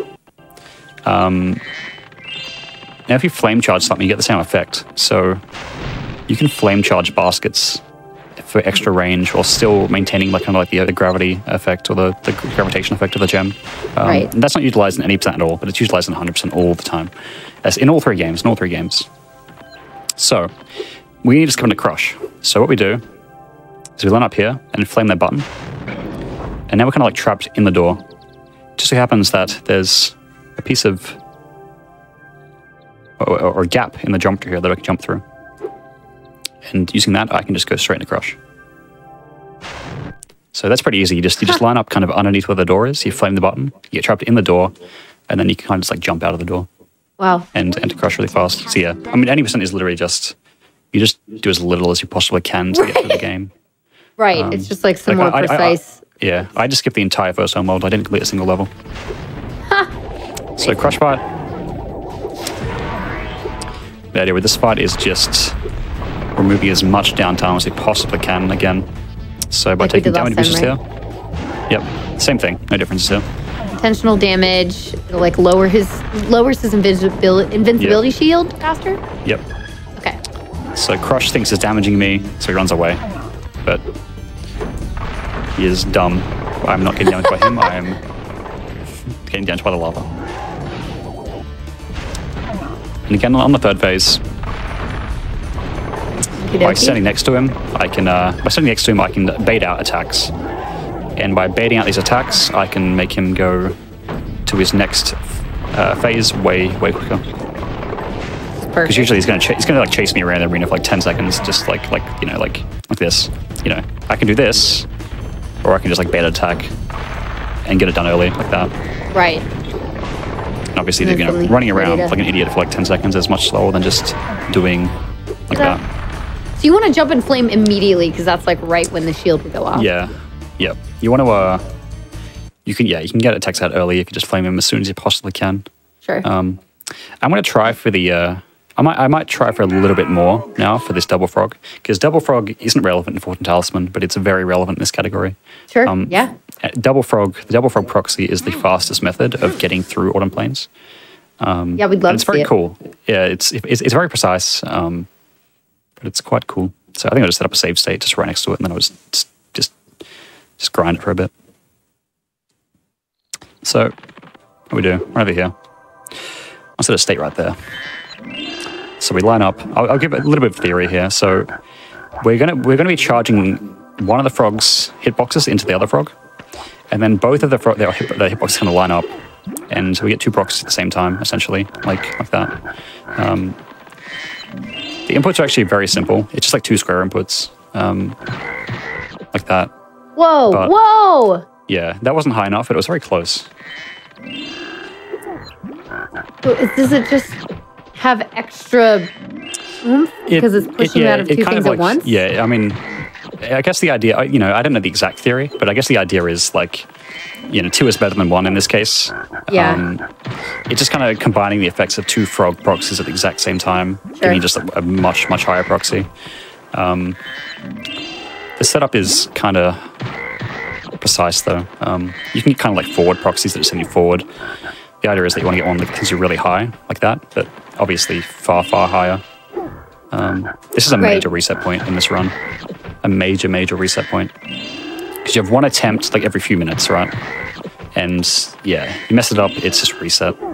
And you can see here, like I'm failing to get it, like just even now on with a state. This would be partially due to the timing being slightly different in emulator. Not really used to it. But it's what it is. If I can't get it, I'll just move on. I can show off what the more traditional route is. Sure. But I can definitely just show you kind of like where you would land if you got this proxy. I mean, it's interesting to just see, like, I can see you getting shot forward as well, and we have seen you go almost high enough. Yeah. It's just a matter of angle and timing. It's very specific, the angle and time that you need. Like, I'm kind of throwing myself at a wall right now, just trying to get it. But if I were more practice with it, I would be taking a much more refined setup. But right now, I'm just kind of like trying to get it. But yeah, I mean, I'll try a few more times. If I can't get it, I'll just move on. It's kind of a... oh, there we go. Yeah, there we go. Oh my gosh! Yeah. Yes, I mean, that's what you want to happen. So, yeah, I'm glad I got it finally. So you get sent straight up here onto the castle roof. And now I need to explain gulp skip. So to get into gulp normally, of course, you need all 14 talismans. But there is a way to get into it early. So right now I'm kind of like, I'm somewhere I'm not supposed to be right now. So normally to enter that room, you'd come from this way and break this wall and go in. But since I came up early onto this roof, I'm now behind this wall, and using this wall, I can get out of bounds. So what I want to do here is line up on the edge like this, hold L2 and just tap left very, very slightly. And hopefully I'll kind of drop down. You're doing a little dance. Yep. The idea here is that I kind of get a little drop. In a real run, you'd be able to doing this a lot faster, but kind of going slow. There we go. Okay, I dropped. So interesting. I'm kind of like halfway in and out of the wall right now, like this. Okay. Can I see that? Yes. And now, in order to get out of bounds from here, I kind of do like a very kind of specific series of inputs. So I jump, turn into the wall, then I charge glide, so I press square the next really fast, and then I just hold up, and then I'll push me through the wall, so like that. Oh, so wow, no okay. Bounds. Yeah, it's no matter bounds, and I can just glide directly into the gulp fight, like that. Oh, there we go. But now we have to skip it. Yeah, so this is a necessary part of any percent. This is what makes any percent any percent. You can't skip the gulp fight, but you can skip into gulp. It's called gulp skip, but you're actually just skipping into gulp, not actually skipping gulp itself. Oh, okay. So you still have to do the fight. Yes, but this is how you get into it sooner. That's why any percent is a very annoying category, because it's essentially just like an RNG grind. Because of the frog proxy, and then you have to do that. I mean, it's because of Gulp himself. So Gulp is just a very inconsistent, very RNG fight. Okay. You could play frame perfectly up until Gulp, and just once you get to Gulp, it's a complete just RNG fest. You just have to hope, pretty much. This fight does have a lot of skill to it. I'd say it's probably more skill than RNG overall. Like someone who's good at Gulp will probably very consistently get better Gulps than someone who's bad at Gulp mechanically, but it's still, there's just so much RNG to this fight. Right, that makes sense. Yeah. So Spyro kind of looks a little bit like Gulp right now, a little bit. Mini Gulp. So we're going to try to get as many doubles as we can, like chaining together 2 attacks per cycle. We do that by kind of just, taking a look at what's on the field and making plays. So right here, I'm going to flame this. That's going to damage him, and I'm going to hit this barrel into him at the same time. That's double. The easiest way to get a double would be 2 rockets, because you can pick up 1 rocket, bring it to the next rocket, and then just kind of spit them both in him at the same time. The only combination of 2 items that you can't get a double with is 2 bombs. Because I can check that right now. So if you try to get a double with a bomb, what happens is like that. You can't do it. It just doesn't work. So any combination of items you can doubles with apart from 2 bombs.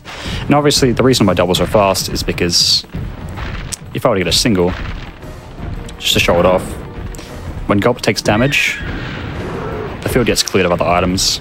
Right, like you mentioned earlier. Yeah, so getting two attacks out per cycle is so much faster than getting one out per cycle. Because you have to wait for the egg to drop again. And yeah, it's very slow. I mean, it's literally twice as fast. Yes, pretty much. Yeah. You can get triples, but they're very rare. Wow. Is it just you have to be? It's just luck. It's you have to just get very lucky with where. I wonder the what the items drop on timing the would be field. for that. Yeah, it's usually very tight. Yeah, kind of depends what you get, but it's very tight. So now we're in Winter Tundra. So we skipped the entirety of Summer Forest, skipped the entirety of Autumn Plains, and now we're in Winter Tundra. So again, this doesn't really change at all from 14 Talisman. It's pretty much the end game is pretty much identical. But this time I'll be doing it all in one go, so you kind of see it happen, kind of in real time. Hopefully, unless I fail a bunch. So the idea here is you just kind of go over here, get a proxy. Hopefully, oh, second try maybe. That'll work. Yep. Okay. Jump over the mountain, and then into Dragon Shores. Again, Dragon Shores is important because the Fireball power-up makes Ripto, like, way faster. Like, you could enter Ripto right now and do Ripto with that Fireball, but by the time that you killed him, like, someone who's gotten Fireball will have killed him ages ago. Right. This detour, even though it takes a while, is just, like, overall so much faster. Yeah, exactly. So That's what you were saying earlier, too, which makes sense. This is a little swag strat. You can just spread it around like that. It doesn't actually do anything. You can get in the ring if you want to. And now, so again, if you're doing the swim and air route, you would then go into theater and unlock all the abilities. But since I can do Sprota into Ripto, I can save a bunch of time by just not going to theater at all. Because not only is going to theater slower, but also just the getting a swim and air is slower as well. So now I just kind of I die. That's what happens. I mean, that's how most runs end, honestly. I mean, this is not an easy trick. It's very hard. And I'm a little bit out of practice with it, and also playing it on emulator, so it's a little bit harder as well. But I can make as many excuses as I want, but the reality is that I'm just bad. Well, we've seen you get it multiple times. Yeah, I mean, that was very close. The thing is, you need height. If you're too low, you'll just die. You'll get flopped. So you need to have a bunch of height to enter. Okay. That's why this is actually so hard. Because just getting like enough like length to make it like to the end of the wall isn't that hard. But by the way, you can actually just land down here and just chill if you want to. You don't die. Gonna run out of lives soon. Yeah, it's kind of, yeah. The idea is that like you need height as well as just the the horizontal distance. If you're too low, the game will kill you. Oh, death planes in games. Sorry, we were fixing a little layout thing. We all good. There we go. I would never want to take credit for your ability to speedrun these games. People were getting it mixed up for a moment. Don't worry, we will also do at the end of the show, we always do shout outs as in, socials, and we'll learn all about like what Blunt is up to and where you all can watch him, which will be great. Help you fight Ripto. So I'm gonna do kind of like a real-time fight now. The idea with Ripto is you just kind of spam him down at the start, right. And then you turn around, get like an early shot, like that. So you can actually hit Gulp early there. Saves and then it can't do anything. Yep, he's unlocked completely. Same thing with phase 3. Fireball up there, early shot. Unlocking is my favorite thing. Yeah. Ripto and Gulp, they can't do anything in this fight with Fireball. Phase 3 is normally fought with Fireball. Like, this is, like, basically how you do it normally. But, for the sake of the first 2 phases, it's so much easier. So there are some pretty interesting strats for this fight, but he's all out of cycle now, so I'm just going to kill him normally. Like, this is a very typical kind of, like, newish strat you'll see. Like, a newish tier Ripto fight you'll see is you just kind of, like, spam him down like that. And you just kind of know where he's going. Yeah, I could go into it a little bit further during the cutscene. So during the first few hits of Ripto, he kind of just like circles around the arena. But towards the end, he goes on the outside. And you can predict where he goes based on where he's looking. So if he's looking a certain way, he's probably going to fly that way. And you can just kind of just lead shots that way. And yeah. Well, that would have been time for that any percent, but you know, Yes, we're not yes. so. That would have been time, yeah. We're going to keep going. Yeah, I think that's pretty much it for Spyro 2. Like, I did a big 14 Talisman showcase and an 80% showcase. Right. And so I think somebody was asking to show how to do Gulp without the frog jump, and we kind of did that. Oh, in the Talisman, yeah, I mean, right? I know, I definitely could. There's an alternate way? Okay. Yes, so Double Frog is a newer strat. Much newer strat. The classic way of doing Gulp is very similar to what you do in 14 Talisman, but there's a little bit of an extra thing at the end. Oh, okay. So I don't know if I have any state. I do have a state here, cool. So Perfect. back in Autumn Plains. So instead, you spawn into Autumn. So once you beat Crush, right, you spawn into Autumn Plains. You go left instead of right. So right is where the frog is. You go left. So you do Grounder Portal like this. Double jump, slide up. Harder than it looks. Double jump, flop up. So this is similar to what you do in 14 Talisman, except the route diverges right here. So in 14 Talisman, you continue that way. Right. In 80%, you go this way. Oh. Jump up here. Jump up here. Jump over here. And then double jump and flop over this. Flop. Oh, I see. Okay. Now you're here. So if you want, you can get Zoe for a checkpoint. Or you can just run down and start the Gulp Skip strat. So again, get to the edge, hold L2. And now we're going to the wall. Slowly tap your way in. Just very slowly. Very slowly. And hope that you drop down. Okay, so interesting aspect here. So I got a shadow drop. You can see my shadow is kind of like disconnected from Spyro. Yes. If I continue to hold left or tap left, I won't make it. So what I have to do is turn into the wall and do that and reset the shadow. Oh, okay. So if the shadow is dropped, that means that you're slightly out of position and you need to reset by doing that. Just keep tapping. Oh, I see. Okay. Yep. You got the camera, charge glide, and then we're good.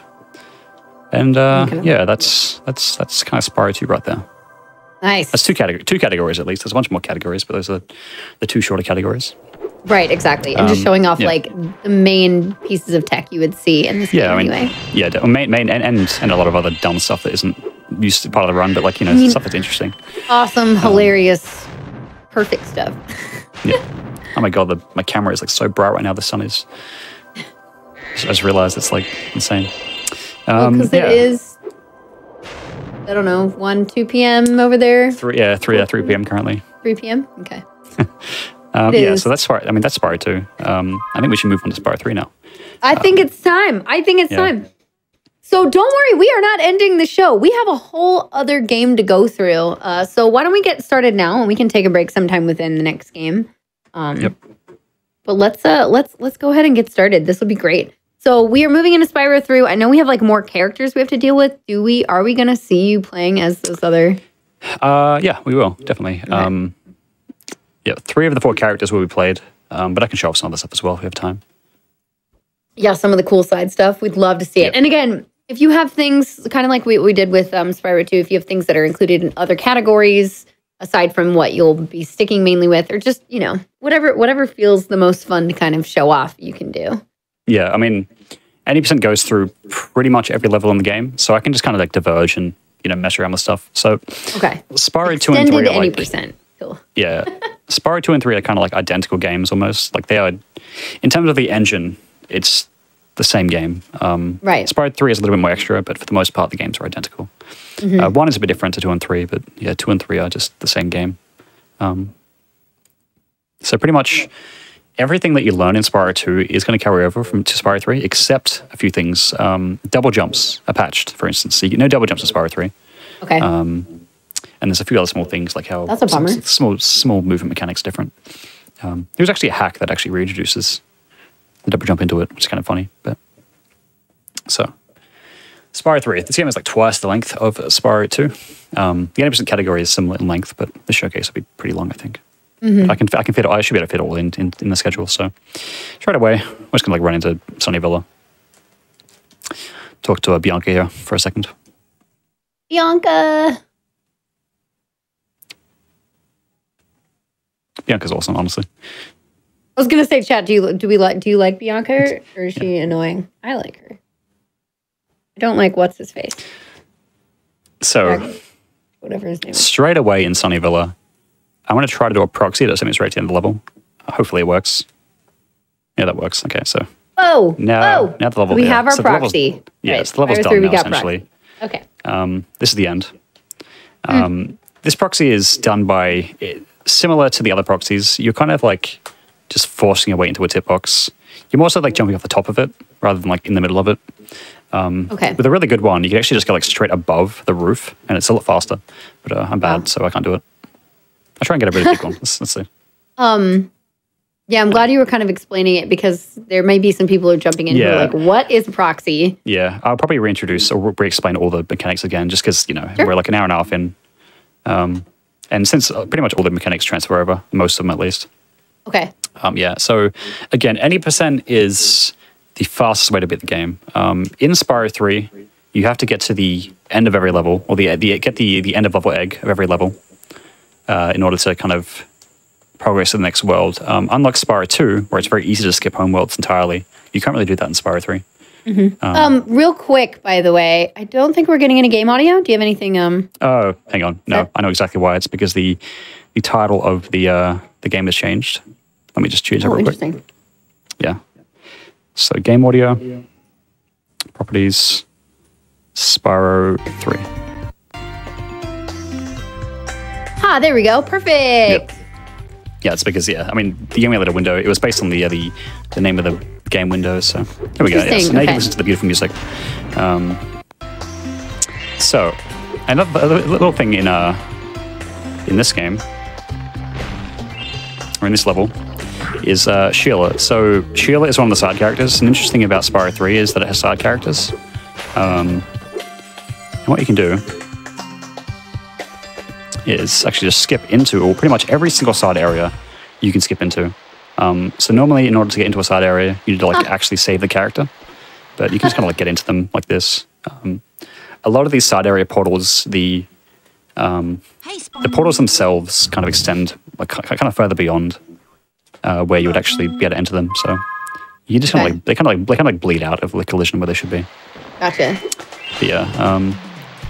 I'll show off what it's like to actually beat this level normally without any proxies, just as a comparison. So normally you'd have to like run around here.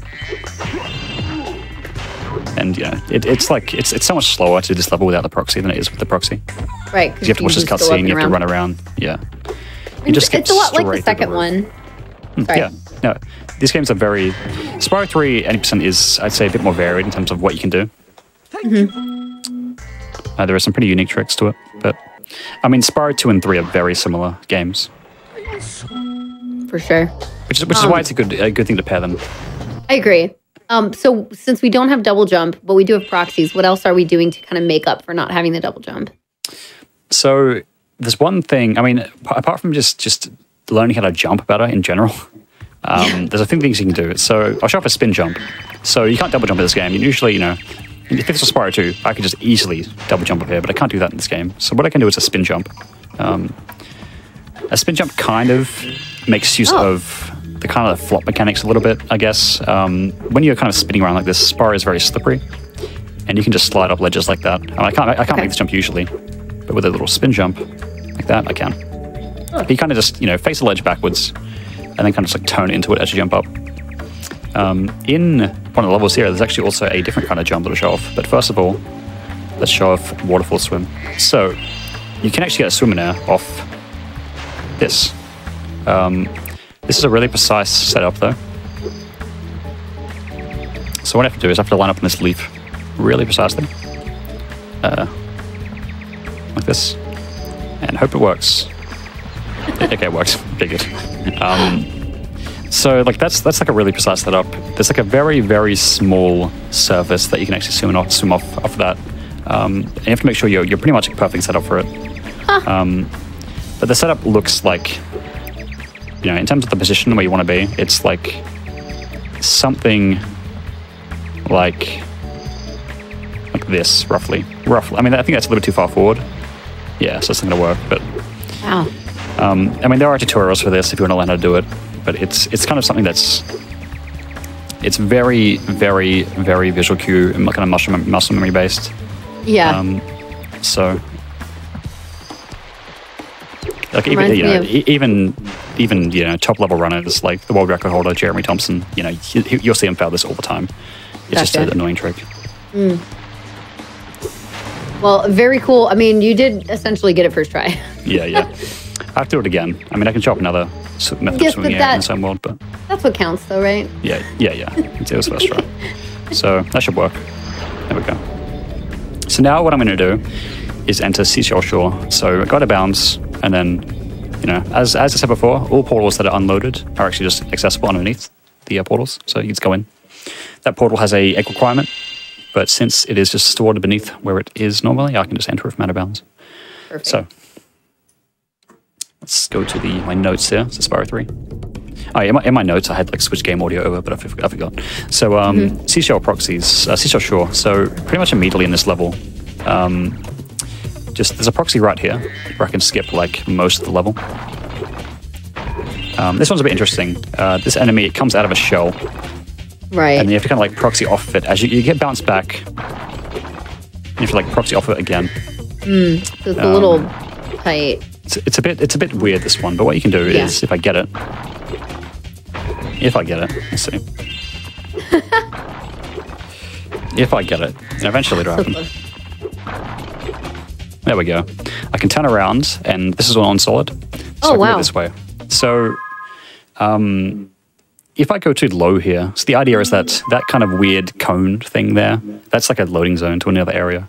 If I don't go in there, this happens. I get self-locked. Whoa. So you have to go through the tunnel. Yeah, so like the death plane for this level is like really high.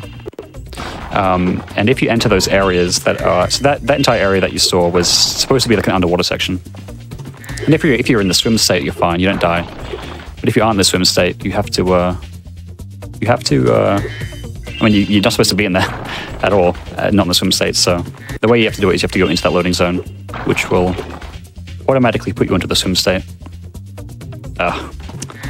This proxy isn't that hard, but I can't get it. There we go, that'll work. So this is what you do normally, right? Okay.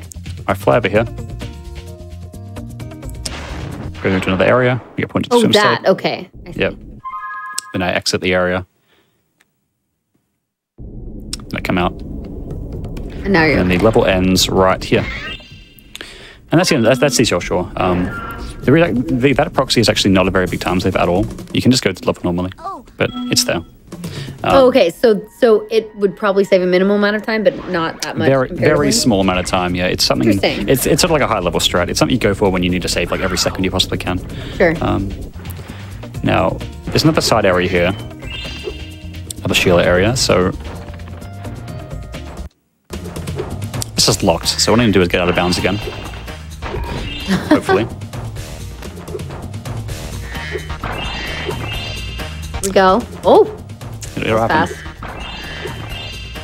No, I'm getting forward proxies. Depending on where you land, it's you can get like differing like distances and heights and directions. Sure. Is there any instance where a forward proxy is helpful? Like, could it push you through a wall that way, or is it always up? In like task settings, yes. Like if you're trying to like make up space or distance as fast as you can, yes. So this is I'm going to explain a weird mechanic. In pretty much any instance of a side character, you can enter that side area as Spyro if you oh, I got it. Okay, that was a frame perfect pause. So this area that I'm in right now is a cutscene room.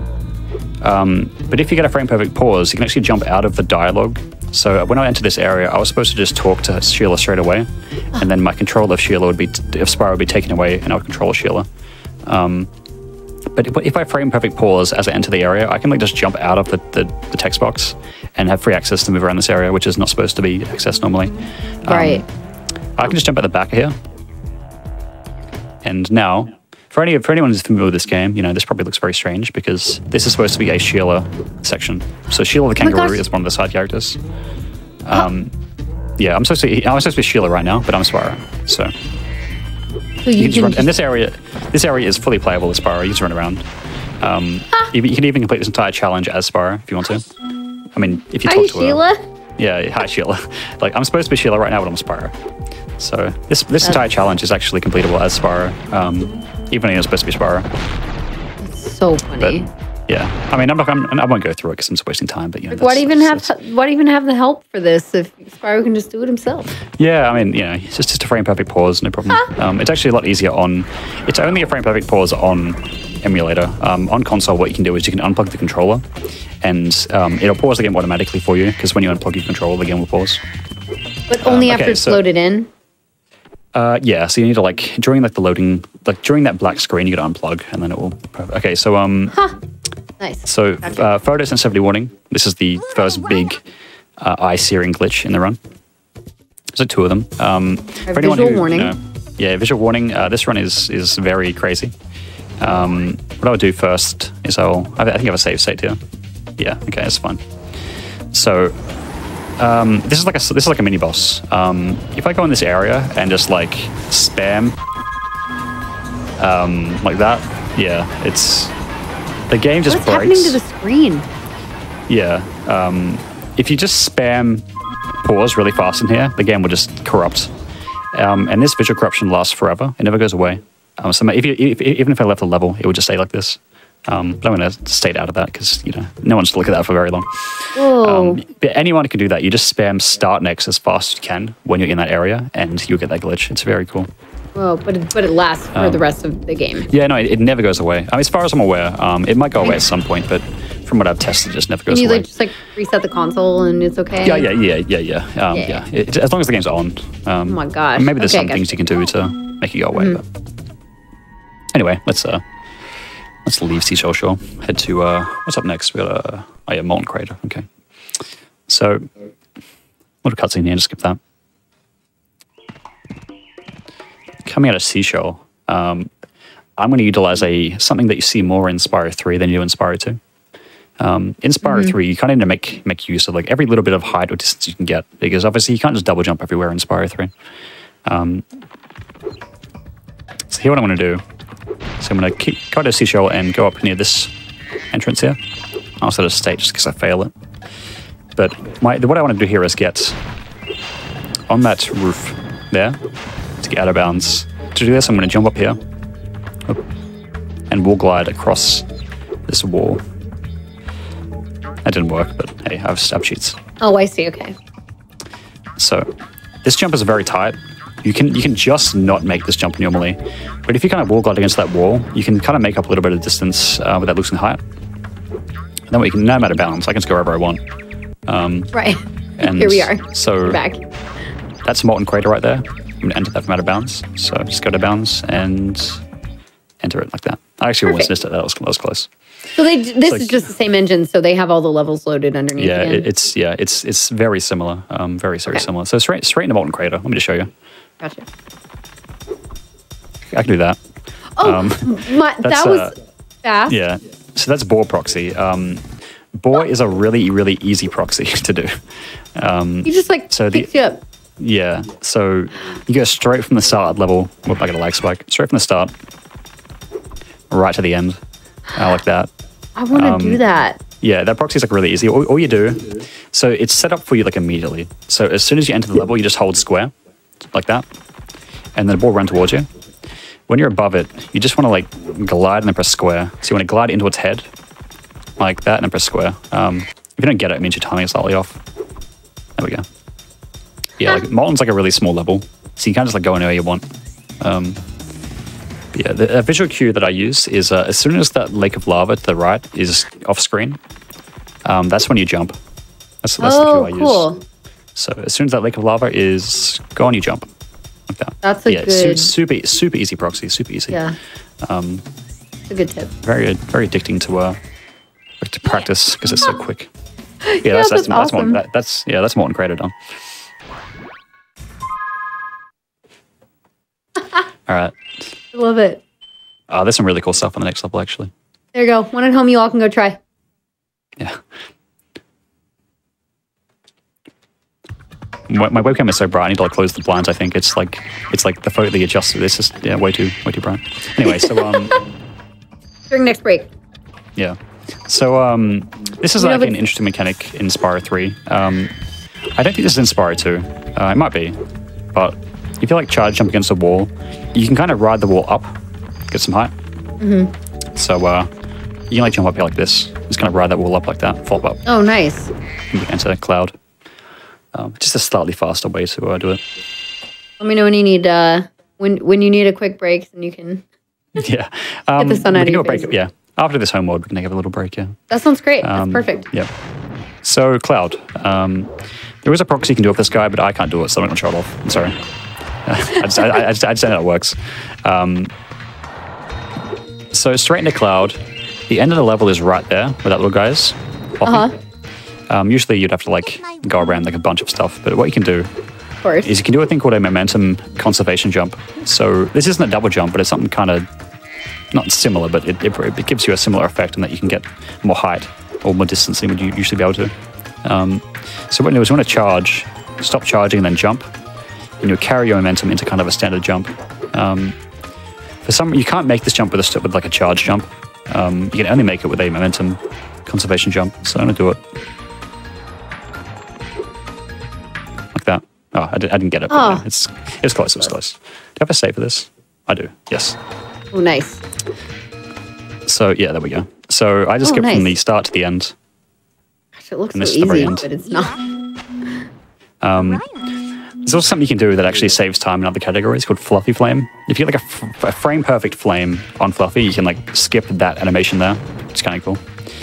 There's another state here. Okay. So we just moved from like there to here. This is another like massive proxy. I think it's a proxy at least. It might be called something else, but what I'm going to do Similar. is we're going to bait out this guy's attack and then like jump down there, and I mean you'll see. Okay. Oh wait, almost. Nope, not quite. Whoa. What? There we go. Whoa, what? Yeah. So like I'm still going up, by the way. Still going up. Still going up. Still going up. Still going up. There we go. Okay. What happened? I don't know how what happens, but or how it happens, but you get a lot of height. I don't know. You're being affected by the enemy's attack. The enemy has like a wind attack that is like a pretty large hitbox, and it's messing you up in some weird way.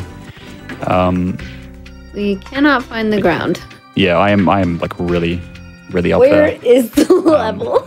Like I'm just going down and down and down. You'll see it eventually. Will I? Still going down. Oh my gosh. All right. Eventually, you'll see it.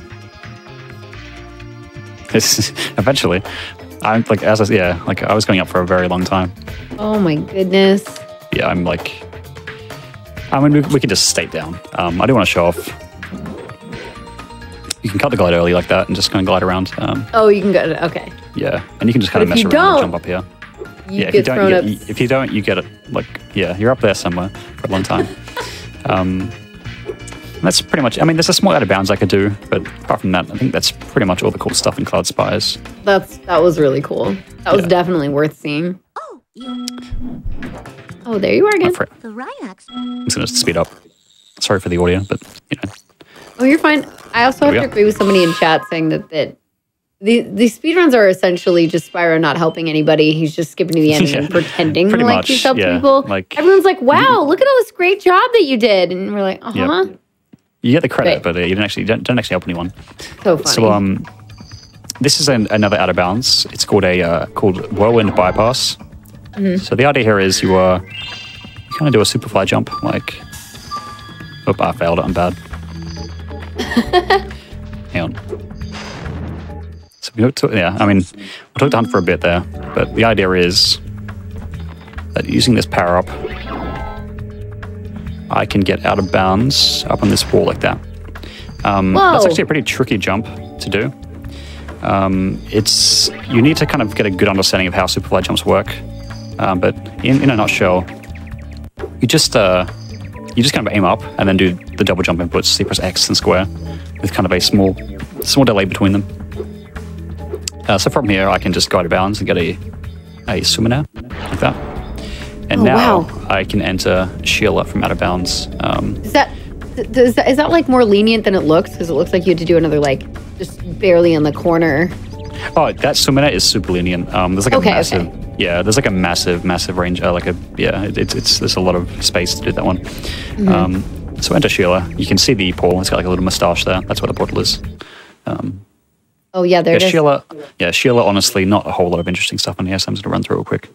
I need to beat all the levels to progress on. So we'll just run through Sheila real quick. You have to beat all the levels. Yep. That's any percent. Yeah, any percent. Spyro 3 is a little bit better designed in the fact that like you can't skip entire home worlds that you can in Spyro 2. The trigger for activating the way to go to another home world is by doing all the levels, and there's no way to really activate it without doing that. So the idea of the Sheila is we're just gonna kill enemies, just kill the enemies, and then just make our way through. There's nothing super cool about this level. I mean, it's a fun little level to speedrun. It's kind of like the last level in this home world in the 80% category, but I'm pretty out of practice with this category anyway, so I can't do it really fast anymore. That's all right. Yeah. I mean, I could with a little bit of warmth, I could, but anyway, that's Sheila's level. You just kind of like escort these guys through. Nothing really special. Is that the only time you play as her in this run? Yes. Yep. Oh. Because you only need to.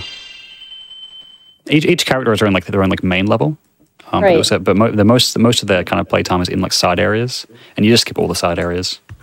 Yeah, you skip them all. Gotcha. So now we just go to Buzz. Very fun little bug in this She was one. still in her cage. Yeah. Since we never freed her, she just stays in the cage. It's pretty funny. We never paid money back, so oh no. That's true for all the side characters. They never get properly freed. All right, so we're in Buzz. There's a very cool little... Anyone can do this, by the way. This is actually a pretty easy one to do. So... yeah, so in this fight, When I heard this, Buzz is a scary dude. He chases you around. Buzz's attack hitbox, or his attack like the collision for his attack extends like infinitely upwards, right? Oh, okay. So what I can do is if I kind of delay my... and I'll try and do it. If I kind of continuously chain head bashes in the air, what I can do is get like infinite height here. Let's see if it can happen. Like this. Oh, wow. So I can just get up and up and up forever. Because he's running into me, but since his attack hitbox, it just extends all the way up into the sky. I can just keep getting height like that. Because his attack like pushed you up a little bit. I need to get up here. I'm just gonna hang out up here. Oh no. Alright, so let's explain the Buzz fight a little bit. So Buzz Wait, is... did he just knock you out? Oh, right, because it just keeps going up. It extends all the way up, yeah. So Buzz is a fight that you can pretty much completely negate all of his mechanics by manipulating the camera. Buzz's Buzzsaw attack, he can't do it when he's on the edge of the arena like that, so it just stops like straight away. So if you stand on the edge of the arena, he can't attack you really. His other attack is a fire attack, which won't happen if you're facing away from him. So in order to kill Buzz really easily, you just like stand on the edge of the arena and like look away from him like that. And then you just keep hitting him right up. Yeah, he just gets kind of stun locked. He can't really do anything. And that's kind of how you do it in the speedruns. You just kind of do this over and over and over again until he dies. There's a lot of health. Yeah, but usually like he's like chasing you around and doing your fire attacks and stuff, but if you just stand on the edge of the arena and look away, you can't do anything. And that's it? That's Buzz. So, one more little thing to show off in this home world. I want to go back to the very first Sparks level. So one of the other playable characters in Spyro 3 is Sparks himself, in the little dragonfly. It's loading. No dragon. So let's go back into the Sparks level. So in every single Sparks level in this game, you can pretty easily get out of bounds and just kind of like break him. Really? Yeah. Oh. You're like, yeah, you can. You can do that. Yeah.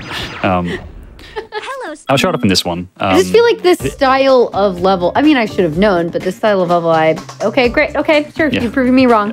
Okay. Yep. Uh-huh. So in specific points across these walls, if you just hold like one of the shoulder buttons to strafe, it just allows you to kind of scale them. Let's see if I can do it. Oh my god, I won't be living now. Hang on. You just had it. Oh, it's being mean to me now. It's not letting me up. We just did it right away. I know. Why is it so hard? This isn't hard at all. I can't get it. Hang on. This generally isn't very hard. I've just forgotten where it is, I think. So it's just a specific spot. Is it not like on the seam in between the two textures? It's on one of the seams.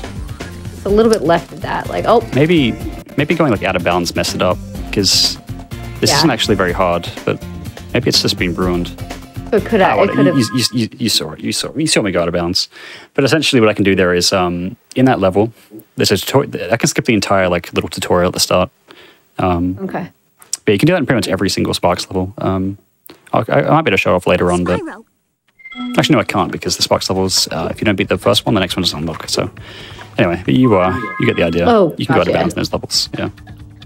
Yeah, you just there are certain points in those levels where if you just mesh up against the wall and spam like one of the shoulder buttons, it'll just kind of get you up there. You can like strafe up the wall. Huh. Never knew that. Oh, I don't know why it wasn't working before. That was very strange. Or afterwards. I got it once and it stopped working. All right, we're going to switch over to the Midday Gardens save states, because, can't be too safe. Yep, okay, cool. So, straight away in Midday Gardens, we got a Bianchi cutscene. Actually, we could take a little break. I mean, the camera's fixed, but we could take a little break here if we want to. Sure. Or we could do it halfway through the run. I don't really mind. Why don't we do it now, so we have like a big chunk of the run left after? Okay, Since cool. It's been about 2 hours, and the light's already better for you, but in case you need to adjust anything else. It's fixed. Okay, great. All right, everybody, get some water, get some more water. It's always good to stay hydrated. We've learned this by now, right? Okay, get some stretching in. We're just going to take another quick wellness break, and we'll be back very shortly with some more That's Never Happened Before and some more Spyro 3. This is awesome. I love it. How many people in chat did not know that you can just hop on out of the wall of sparks? Because out of anything you could do in this game, that was the least one that I was thinking that you could break out of. That was the thing that I was like, I feel like you just are stuck in there and you have to do those normally. I have been proven wrong. Who else is with me? Feel free to leave your responses while we're on break, and we'll be right back. Cool.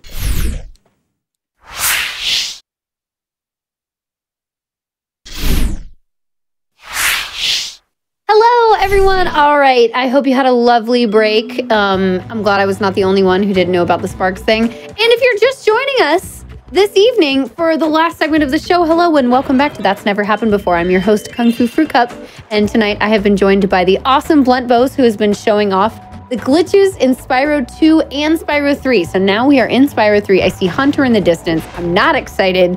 I don't like Hunter, but I have really, really enjoyed this showcase so far. It's been awesome, and I love learning about everything. It's been so fun. So, all right, Blunt, I'm going to hand it back to you. Take it away. All right, so pretty much immediately coming into Midday Gardens, we can get a little swim in air off this little bridge here. So again, swim in air just is what it sounds like. You're swimming in the air. You're forcing yourself outside of the bounds of the water at the same time as getting swim. So by going to this bridge, we can kind of get out of bounds, if it works. Oh, hang on, I'll get it soon. There we go. So it's a little tricky to do that. You need to kind of press the square button at just the right time in this little kind of cycle here. You jump twice under this bridge, get up against this wall, and then at the just the right time, you press the square button. It's a little bit harder on this because it's a little bit delayed, but there we go. Okay. There you go. So from here, you can go anywhere you want. Obviously, you're swimming in the air. You can go up above the level and just kind of look around and appreciate everything. You just went up through the floor as well, though. Sorry, what's that? You did go up through the floor. Yeah, I did, yeah. So obviously, when you're out of bounds, these only have collision on one side, so you can just pass right through them if you want to. Right. That's true for like pretty much any piece of geometry in the game. Sweet. The back sides of everything just is not solid. Just went through the wall right there. So, I want to show off a little interesting kind of oddity in this game. if you look over here, you can actually see kind of the remnants of like some unused area. If you go far away, you can kind of see over there that grey like tunnel. Oh, it's like yeah, some okay. unused geometry that disappears as you get close. And that tunnel lines up directly with this little texture on the wall. Right here. So I guess at some point early in development, they intended to use that for something, but it just never went anywhere. But there are some remnants of some geometry there that's kind of interesting. That's really cool. Love discoveries like that. Yeah. The purpose of getting the swimmer here is actually to enter the bird area early. So obviously bird is one of the side characters. There he is in the cage. But if you go out of bounds, you can just enter the portal. Because again, all portals that aren't active are just stored below the map. They're invisible, but they can still be interacted with. So I need to find it first. It's invisible. I'm coming at this at like a weird angle, so I can't quite remember where it is. There it is. Okay, we're in. There you go. Okay. So bird, nothing really to say here. In terms of a level to speedrun, it's actually quite fun. The mechanics are interesting, but there's nothing really flashy, honestly. You just kind of like make your way through. So I'm going to kind of just like fly around this bird for a bit. What you can do, and I've kind of got the movement, honestly, so this isn't going to be super fast. Bird is a flying character. You can fly, you can shoot. The idea here is just to kind of get through it. Yeah. This movement is just, if you're new, like when you're new with this, you're like, oh, it's just like awkward to move around. Yeah. So to make bird's movement better, actually, if you hold down both L1 and R1, L1 and R1 actually make him strafe, like this, right? If you hold down both at the same time, you can get like full strafe movement. Like you get much more control over bird by strafing around. You get kind of like 360-degree strafe movement, which is kind of hard to explain how it feels, but it just feels like you have way more control over the character. Sure. Oops, so yeah, I've kind of forgotten how this level works, honestly. I'm doing I'm mixing up categories, because I've been doing like one category for ages, and I've kind of forgotten how to do the any movement. But what's your usual category? Well, I used to run this category, and I'm third place in it currently. But for the past few months, I've been running the completionist category, which is 117%, which is 3 hours. It's a very tough category, but I'm experienced with the tricks. But in terms of like a lot of the movement, I've kind of just forgotten what I'm doing, especially in this level. So anyway, the idea of this level is just get to the end, kill the enemies, and then this bird here is where the level ends. But yeah, there isn't any like cool, flashy stuff in this level, really. It's just you just kind of get to the end and beat it, because you need to beat every level, in this category. So I just have to get through it real quick. But yeah, the next level though has some cool stuff in it. We're going to Spooky Swamp. So Spooky Swamp is over here. The level is inactive as we do not have the egg requirement. 25 eggs, we have 8. But what we can do is jump up here, and jump to the roof and head out of bounds, and enter it from out of bounds like that. So perfect, of course. Easy. At the very beginning of this level is a little proxy called Croxy, because you'll see why. This little crocodile here. I was like, I'm going to assume there's a crocodile. Okay. Yep, this little guy here, we're going to proxy off him. So, like that. Whoa! So, Croxy is actually one of the easier. It's in terms of it's very simple to do. You just kind of charge in and jump like that. Yeah. You just want to jump as soon as you touch it, and then once you're inside of its hitbox, you just press X. As long as you're getting up and not forward. Yeah. There you go. You do need the height, of course. If you don't get enough height to make it across there directly, like this, what you can do is you can land up on this roof. This roof has a collision, and you can just jump across like that. Nice. Okay. And that's Spooky Swamp. Another little glitch is a glitch called Thelonious Glitch. If I kill this guy and turn away, where is he? There he is. What will happen is I'll get stuck on this egg like this. Like, yeah. So the end of the egg gets spawned like underneath you, and you get stuck on it for a bit. But yeah, that happens if you just like flame that enemy. Love it. I guess while having the camera kind of facing the wrong way. So that's just another simple. Okay, we proxied. We're done. Exactly. Yeah. Spooky Swamp is a very short level with that proxy. Now heading into Enchanted. Sorry. What's the level called again? The Panda level. I've forgotten the name of it. I'm dumb. Panda level. It's still Panda level. Bamboo Terrace. That's it. Bamboo Terrace. So Bamboo Terrace as well is inactive. So if you get into it, do that by jumping up here. Oh god, this ladder sucks. We jump up here, and then from here we can actually just easily get out of bounds by jumping through these trees. They're non-solid. Oh wow, they don't have any collision. Underneath, so we glid all the way underneath to the Bamboo Terrace portal. Wow. The portal actually is pretty far down there, so it's very lucky. And in this level, I'll throw a little. So Bamboo Terrace is a pretty interesting level in 80%. It's kind of like it's one of those levels where it does a trick right at the beginning, but if you fail it, it'll lose you a lot of time. And that trick is bug proxy. So this little bug here, can you proxy off him? It's kind of a hard proxy though. It's very tight. But the idea is that you get a proxy and you land up on this roof. And then from here you can Spyro across here, like that. And then the end of the level is right over here. So again, Spyros, if you saw the Spyro 2 segment, you may remember Spyros. Spyros, you can do them in Spyro 3, but they're far less effective because the Spyros in Spyro 2 make use of the double jump mechanic, which has been patched in Spyro 3. Right. So it's much more difficult to gain height in Spyro 3 using Spyros. And again, a Spyro is kind of like you're chaining together like glides with charges on like the side of a wall, and it kind of allows you to almost infinitely scale them. Right. But yeah, so Battle Proxy, you just want to get really close to it and flame it and jump into it. It's a lot harder than it looks. It's actually a pretty difficult proxy, but right. That's the fast but hard strat. It does seem really difficult, yeah. If you don't get that strat, what you can do is you can run over here, kill these two enemies. Oh. These little panels will come over, and what you can do is you can get a pretty easy proxy off these guys by jumping in here, turning right, and bam.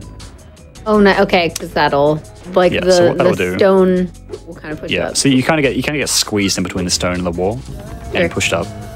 So from there, you can literally just go this way. So it's eventually you end up in the same spot as Bug Proxy, but it's a lot slower overall. I mean, not a lot slower, but it's a decent amount slower.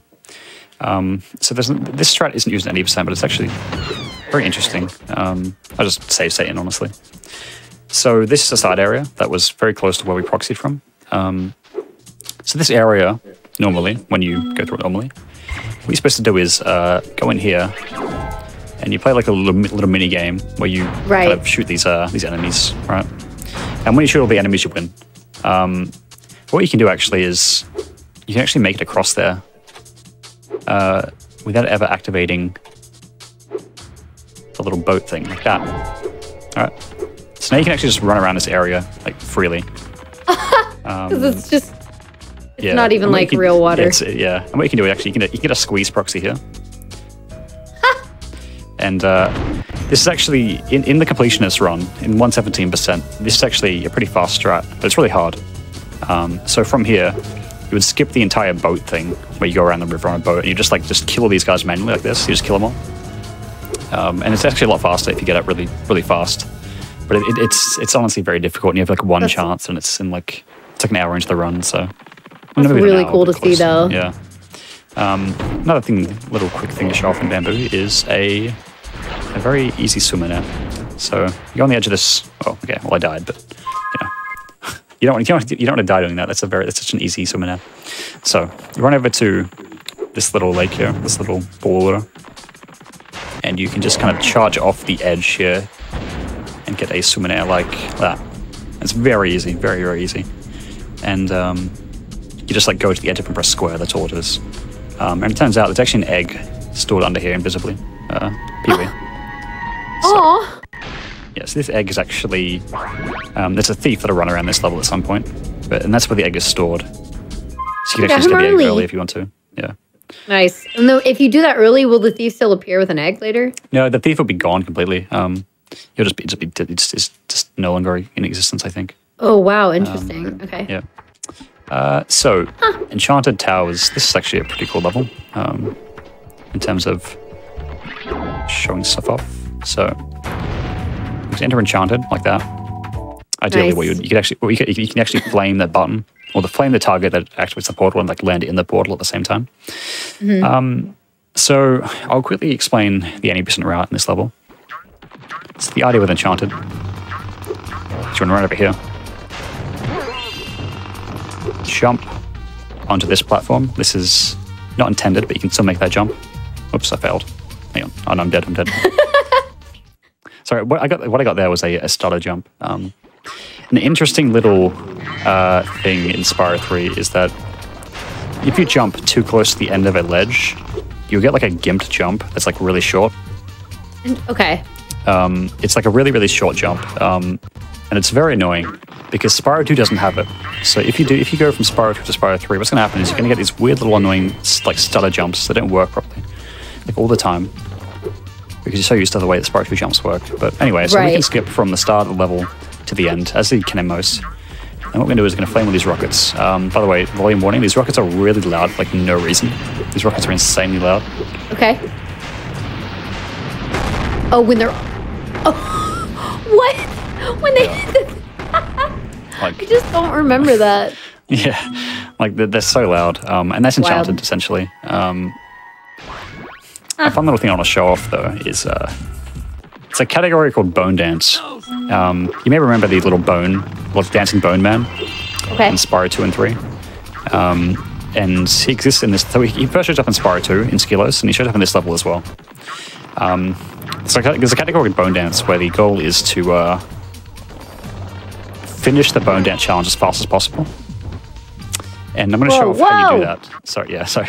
So there's a squeeze proxy here that allows you to get a very high proxy. So you do that squeeze. Smooth. So, I mean, the squeeze it's a little bit harder than it looks. Essentially, you can't run over here. Angle yourself like this, charge with this guy. And the moment the guy starts moving, you want to flame him. And then you can get a big squeeze like that. Wow. You kind of squeeze, you want to flame into the corner. Very nice. So I can get up here. Get this bone. There's bone number 1. So I only get 8 bones. Bone Dance is kind of like a meme category. It's run during Halloween, but it's still kind of fun. Oh, that's cute. Yeah. Like it. There's bone number 2. Bones. So in this level, you're supposed to actually play as Sergeant Bird, the flying bird character, and get to all these high areas. Oh, right. These areas are too high for Spyro, but it is possible to just skip Bird entirely, get all these bones manually, like this. Because we're speedrunning. Yeah, exactly. It is faster to do it with that bird. Oh no, I failed that's probably the hardest jump, honestly. Yeah. What I can do, since I need to finish the level anyway, what I'll do is I'll get these rockets again, so brace your ears again.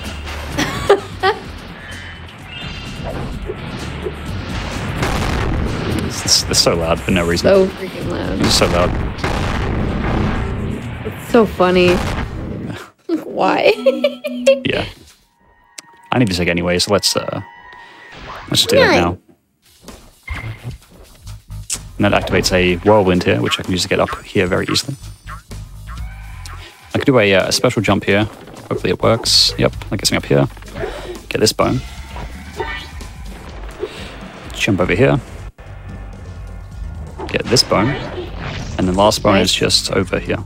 Almost there. And that's a Bone Dance done without Sergeant Bird. So it's officially in the rules that you must watch the entire Bone Dance. The reason it's called Bone Dance is, you'll see. My friend is... This is why it's called Bone Dance. Can't wait. Oh, right. Yeah. So this entire category is just get this Bone Dance completed as fast as possible. This is so memey. And you have to watch the entire thing, otherwise your run is invalid. Right. You skip it, your run is invalid. This would be perfect for No Category Left Behind, which is another there's so many weird, obscure categories in the Spyro games that just make no sense, but they're fun to run. They should be on that show then. Yeah, they utilize just interesting glitches and stuff that you don't really see in other categories. But that's that's enchanted. Obviously, you don't need Bone Dance in any percent, but it's just something to show off. It's a fun little route. Yeah, that's goofy. Next off, we'll be heading into Icy Peak. Icy Peak is interesting. I want to show off a strat that isn't really done yet, but it's a strat that probably will be done in the future, just because it saves time. Okay.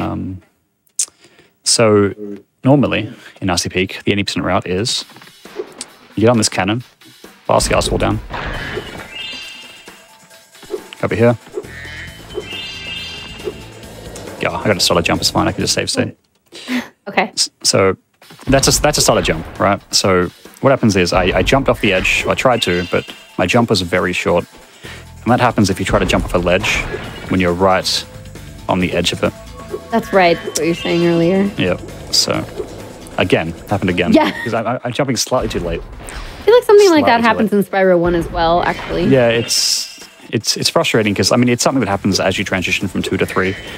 You get so used to jumping right on the edge of your platforms. Anyway, so we can make a jump. We can make that jump. So that's the side of the level, and then oh, that was close. And then we can go all the way to the end, just up these stairs. And that's the 80% route through this level, right? Nice. Okay. Here we are. But there's Doug, classic. But what we can do instead is utilize. So I'm probably not gonna make this jump, but I have a save state. You can actually just skip around the ice wall altogether. Okay. Without shooting the cannon. This jump is very tricky. It's something that you have to practice to get consistent, but it like doesn't want you to go higher at that. Yeah, there we go. There we go. So this ice wall is weird. If you're standing on top of the ice wall and Sparks is also positioned on top of the ice wall, what happens is that when what's his face over there shoots a cannon shot that doesn't hit anything, so if it goes like that, if he does that, you get a weird boost. He went off the cannon. It's fine. We have a state. So I'll show it off. So I'm going to stand on here, and I'm going to get Sparks on there as well, and then I get boosted up like that. Whoa! Just from the cannon shooting out. Yeah, I don't know why it happens, but it happens. It's a thing, and it has the potential to be the fastest way through Icy Peak in 80%. That's so random. But it's kind of like an RNG strat though, because you need to make sure that the cannon shot doesn't actually hit anything, otherwise that glitch won't happen. Right. But yeah, obviously you skip out having to climb those stairs. So a pretty interesting little strat. Doesn't really see any use yet, but it's something that probably will be implemented by runners in the future. Just because it is a time save. Right. Anyway, there's one more thing in Icy Peak. Once I get over there again.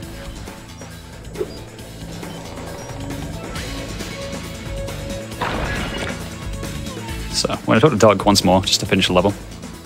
He's going to laugh at us.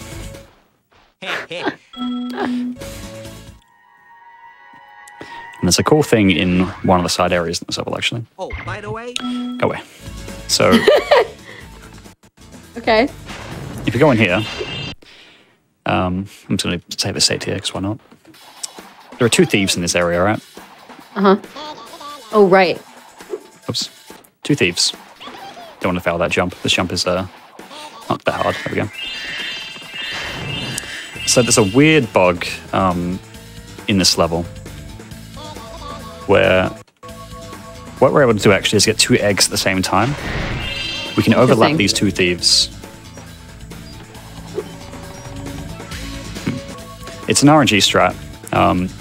It's kind of 50-50 whether or not you get it. Let's see if I can get it here. No. So this thief here, that yellow thief, he has to run left. Okay. If he doesn't run left, then we can't get it. But I want to show it off because that's a very interesting visual glitch. It's possible that maybe because I'm doing it from a state, maybe it's going to be the same sort of every time, so I'll just die. You actually don't lose lives if you die in this area. Let's do this again.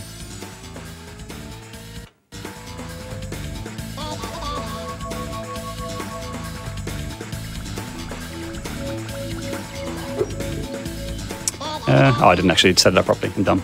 Oh. I have to go all the way over here. Usually in this is a 117 strat, which is the max completion percentage of this game. Go over here. Oh, right, and that's what you've been doing lately. Hopefully, if I'm lucky, I can get this thief to go left. He keeps going right. He's not very nice, but he's going to go left. He just keeps going right. Unlucky. I might have to just leave. I can't get it. Essentially, what happens is you get 2 eggs at the same time, and then what happens is the baby dragon that pops out is like really weird. He's all glitched. And he's like red eyes, and it's all like visually corrupted. Red eyes? Oh, yeah. I think I got it. There we go. Okay, you'll see here. Watch this. There it is. Oh, I hate it. Oh my gosh. Oh no. Oh, So, yeah. I hate it. So that's getting 2 Oh eggs no. at the same time. Finally got it. It's an RNG strat. You'd have to kind of hope that you hope that both of the eggs land there. But yeah. Oh. It does actually save time in 117. And now we are done with midday. Oh wait, Oh, that was. Oh no. there's a level I didn't complete. Which one is it? That was horrible. Oh wait, no, wrong homeboard. Wait, no. Ah, bamboo. I'm dumb. I think I have a save state anyway, so it's fine. I can just skip past it. What I can do here is load in the Evening Lake states because I don't need to fight Spike because Spike has nothing interesting going on whatsoever. So I'm going to skip straight to Bentley. So Oh, sure. Okay. what I'll do is I'll show the entrance to Bentley. So essentially, when I beat RC Peak, what should have happened is I would have been sent to the Spike fight. I would have beaten the boss, and then I would have moved on. But that safety didn't have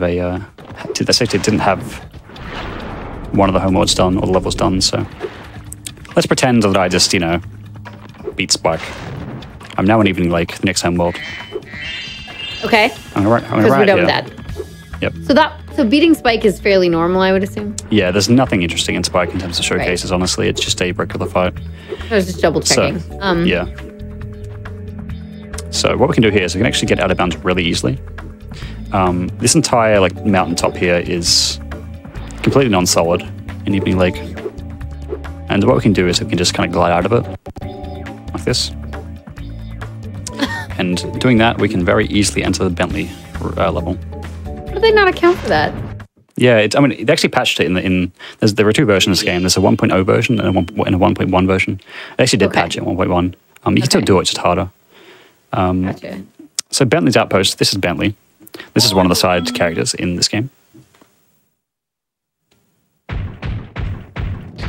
So, fairly standard level. But there's a pretty interesting little proxy I can do at the end. So we're going to make our way through to the enemies. My little brother's going to come. We just hit this gong here. Nice. Perfect. Who's your One thing you favorite can out of Spyro's partners? I would say probably Bird. I think Bird has the most interesting mechanics in terms of movement. Sheila is probably the most fun to play, just because she's very simple. Agent 9 has some really crazy stuff I'll show off later. But yeah, I won't spoil that right now. So I'm just going to make our way through here. There's a little skip we can do right here. So usually, the intent is to ricochet that little snowball to this gong, but instead I can just do this. Just hit it. And then if I move back, I can very easily get a proxy like that. Whoa! So that is literally just super free. You have to do nothing to make that happen. You just go bam, and then bam. That's all it is. It's like, oh, you're on the floor, get out of the floor. Yep, exactly. That's what it is. Yeah, getting stuck in anything. The game just forces you out. That's great. So now I'm going to finish off Bentley real quick. There's a little speed strat you can do here called a spin jump. Similar to the spin jumps I explained earlier, but you do one as Bentley instead. So jump up here. Spin jump up like that. Oh, nice. I see. That's just you just jump and spin.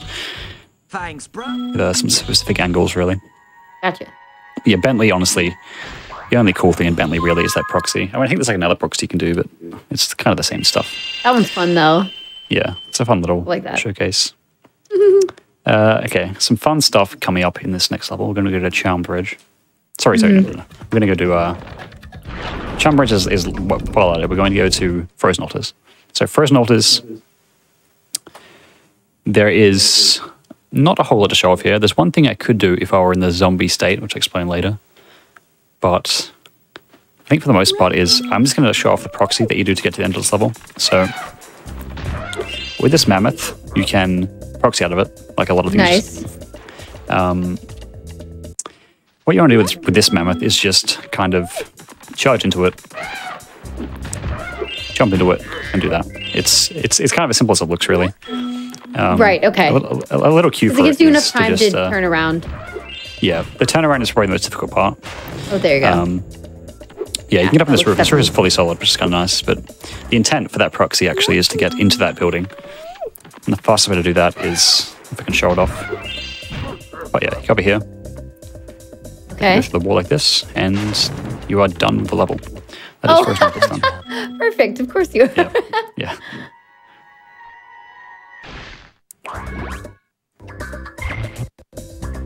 There's another little boost you can do here as well. It's kind of like a backup strap. If you fail Mammoth, you can do this. Right. Let me see if I can do it. You can get a proxy off of this guy's head. Because when you flame these guys, a unique aspect of this level is you have ice breath, right? So when you flame something, you can turn it into an ice block. And you can kind of get proxies out of the ice block by flaming this guy at the right time. Interesting. It's a little tricky, but see if I can do it. There we go. So the idea wow, is that okay. you would actually just get bounced up on that roof, and then you could actually just get to the essentially make your way into this building through a different route. Yeah, that's Frozen Altars. Sweet. Pretty simple level. There is a little thing you can do with a snowman in that level, but I'm gonna opt not to show it here. It's not that. I've just been like living in the fact that these walls are just almost non-existent in this Yeah, game. I mean, if something doesn't need to be rendered, it's not gonna waste resources on rendering a collision for a wall that doesn't need to be Right. rendered. So yeah. Anyway, so same thing here. This is just all non-solid. Like they really Right. should have checked that, honestly. That's a very easy to make. Yeah, we're gonna enter a fireworks factory from out of bounds. So So funny. Okay. that's very easy to do. So now we're in fireworks factory. There's some crazy stuff in this level, honestly. So at the very start of fireworks factory. There's a little firefly here. We can proxy off that and get very close to the end of the level. See if I can get it in. This is actually a pretty difficult proxy, but I'll see if I can get it. Lag spike, nice. How often do lag spikes tend to occur? Is it mostly because of emulator or? It's literally just like a software issue. It's just because I have so much stuff open and the emulator hitches every now and then. So it's not something that happens in actual play. It's just just due to a result of having a bunch of stuff open and streaming it kind of messes it up. But it's not a big deal Gotcha. really. I'm getting very close with these, but not quite high enough. But I'm sure you can understand. There we go. I proxy up here. There we go. So the end of the level is right here. It's actually a pretty cool. There's an interesting little unused area in this level. Oh wow, that was fast. That's like Holy a really moly. that's a really inconsistent proxy. I get the first try like instantly. So there's actually an unused cave in this level. Right here. Oh, I saw it. Oh, wow. Yeah. So this area is actually completely unused. You can see here, this is where you go in, but you can't actually, there's nowhere to enter As it. soon as you go back out, you're done. Yeah, there's nowhere to get in. That's cool. But yeah, it's interesting. It feels like they made that level, they made the area, and they just forgot to make an entrance. It's actually a pretty funny bug you can do at the end of this level as well. So I'll set these up and I'll explain it.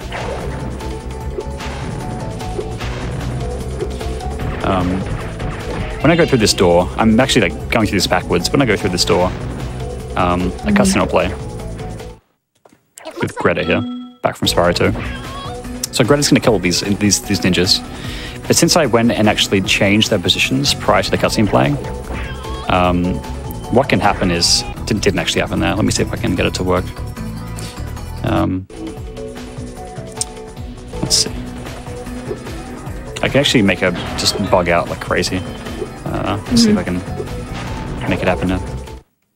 But if you flame these little ninjas into the right positions, Greta is gonna not know what to do. Oh, right. Oh, there we go. So, yeah, like that. So she just yeah, it's pretty funny. That's so goofy. Oh my gosh. She kind of gets locked onto the ninjas, but you kind of displace them. So she goes in some weird directions.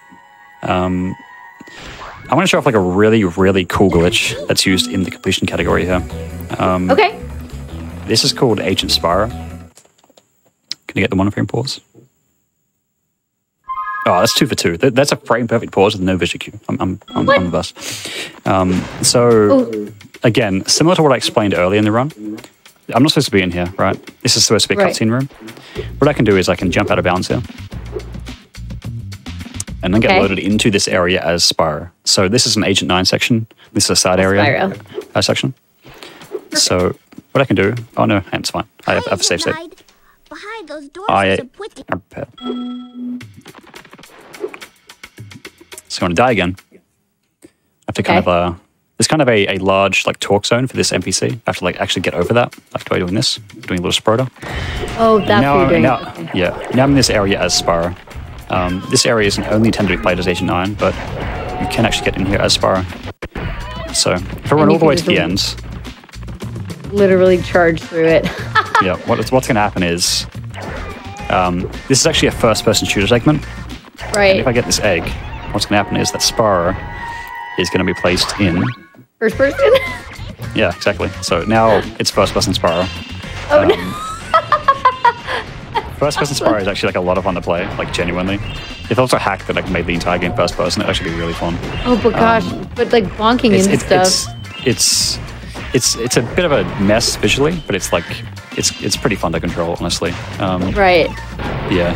This area is much faster to complete as Spyro than it is as Agent 9, so you can just chop through everything. Can you imagine trying to do this in VR? Oh, that would you'd throw off instantly. Yeah. Right. That's what I think of with the first person. That's so goofy. It's a lot of fun to play as Spyro like this, honestly. I think that's everything in Fireworks. Little Agent 9. We'll be doing a similar strat in Charmed Ridge, where I get into an area that shouldn't be a Spyro. Yeah, I can just leave. I think I'm done in Charmed. Sorry, in Fireworks. Yep. Okay, so Lost Fleet is the next level. Lost Fleet has kind of a new mechanic that hasn't been explained before. That is zombie. So zombie is when Spyro gets kind of is halfway between dead and alive, essentially. He's not quite dead. He's not quite alive. And one of the effects of being in zombie is that Spyro can't properly transition between like states. Like say, for example, the swim state and the non-swim state. And what that allows him to do is also there's a little trick here. You can flame this ghost into this corner, like jump up, and get boost up like that, and then this is the end of the level. But Lost Fleet is like an escort mission, so in order to actually make sure the NPC that I need spawns here, I get that checkpoint and die. And then this little NPC guy right there, it's that. So now I just break down this wall. Ow, don't do that. Break that wall, and now the level is done. Okay. Well, it would have been done if it didn't bonk into the wall. But yeah, it's fine. Taking damage actually doesn't matter because we need to take damage anyway later on. So now Lost Fleet is finished. So essentially, I skipped the entire level. Of course. I did a little boost, respawned an NPC, and now he's here. So now I need a zombie. So in order to get zombie working, I need to leave the level 1 frame before I'm about to die. And I can do that by pausing the moment 1 frame before I'm dead here. Let's see if I can do it. I didn't do it, but it's fine. Okay. It's a 1 frame trick. 1 frame tricks are hard. I have 95 attempts, I'm fine. 95 lives. So is it 1 frame on... 2. Nope. Is it also 1 frame on like PS1? It's 1 frame on every platform, yeah. Okay. So the very last frame you're alive. That was actually correct. If I had left, I wasn't sure, but if I had left there, that would have been fine. But I wasn't quite sure. There we go. That'll work. So I'm now 1 frame before death.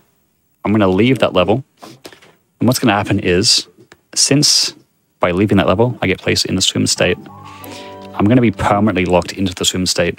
Because when you're zombied, you can't transition out of your current state. Oh. So what's going to happen is, when it loads, Okay. when I swim out of the water, I just stay in the swim state.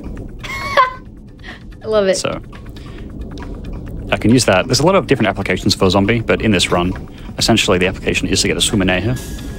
And that swim in air allows me to go out of bounds and enter Charmed Ridge, which is the next level. So around here. Yeah, there we go. Now we're in Charmed. Okay, sweet. So Will Charmed you Ridge. stay in there even in this level, or does it reset now? No, yeah. I'm going to be forced into the walking state now. Okay. So it just goes from level back to home world in that state. Yeah. I don't know all the specifics, but in that case, you stay in the swim state. And you can actually kind of... I'm still zombied, by the way. Right now, I'm still zombied. So what I'm going to do is kind of proxy at this guy. Like that. So cat proxies are kind of interesting. You have to kind of walk into the cat and then flame and almost like delay your jump intentionally to get a proxy off him. Cat is... I mean, that's this level done, essentially. Like, the level at the end of the level is like literally right here. Oh, And wow. That's Charmed Bridge. Like a lot of levels, Spyro 3 is kind of like put as a loop. So Yep. very start I mean, is it's close like to the very Spyro end. 2 as well. A lot of them Yeah, are just big Exactly. circles. So I'm going to skip back here real quick. I'm going to show off some interesting weirdness in this side area. So as same as before, I'm going to try to get a 1 frame pause here. No, I didn't get that time. I have a state though, so yeah, let's pretend I just got the 1 frame pause. This entire area is interesting. If you want, you can just like go, like respawn, and just run around this area as Spyro.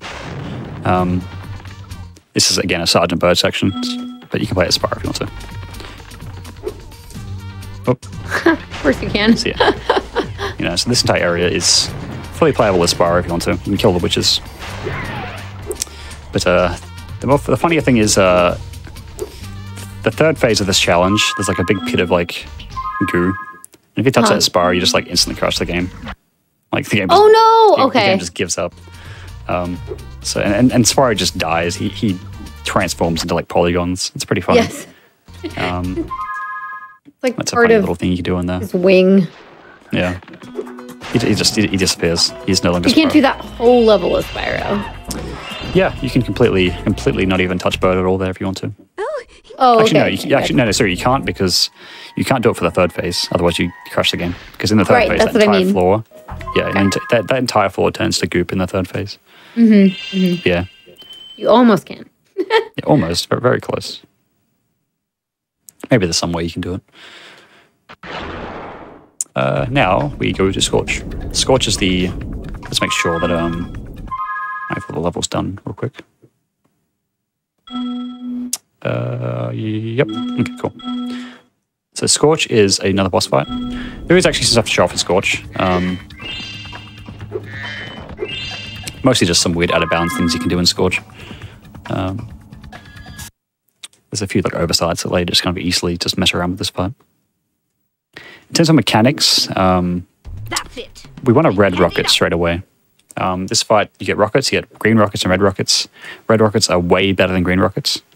So you want the red ones. It's RNG. It's like a 50, it's like, I don't know if it's exactly like 50-50, but it's, it's a dice roll. Which one you get.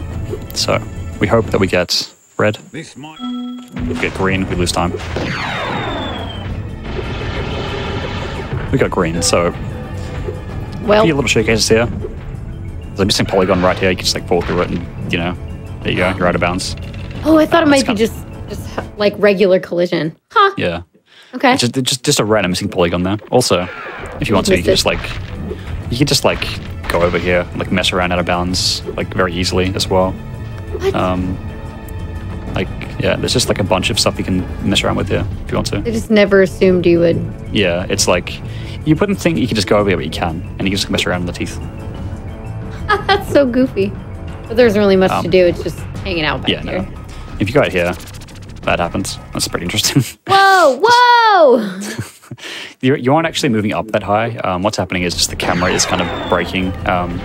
Everything remains in the same position, but it just visually looks as if it's changed. Gotcha.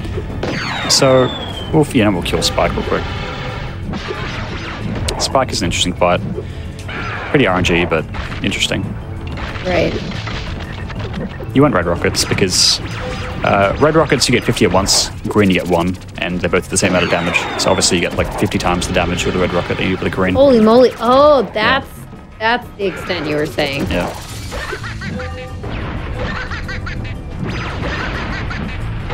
Let's not die.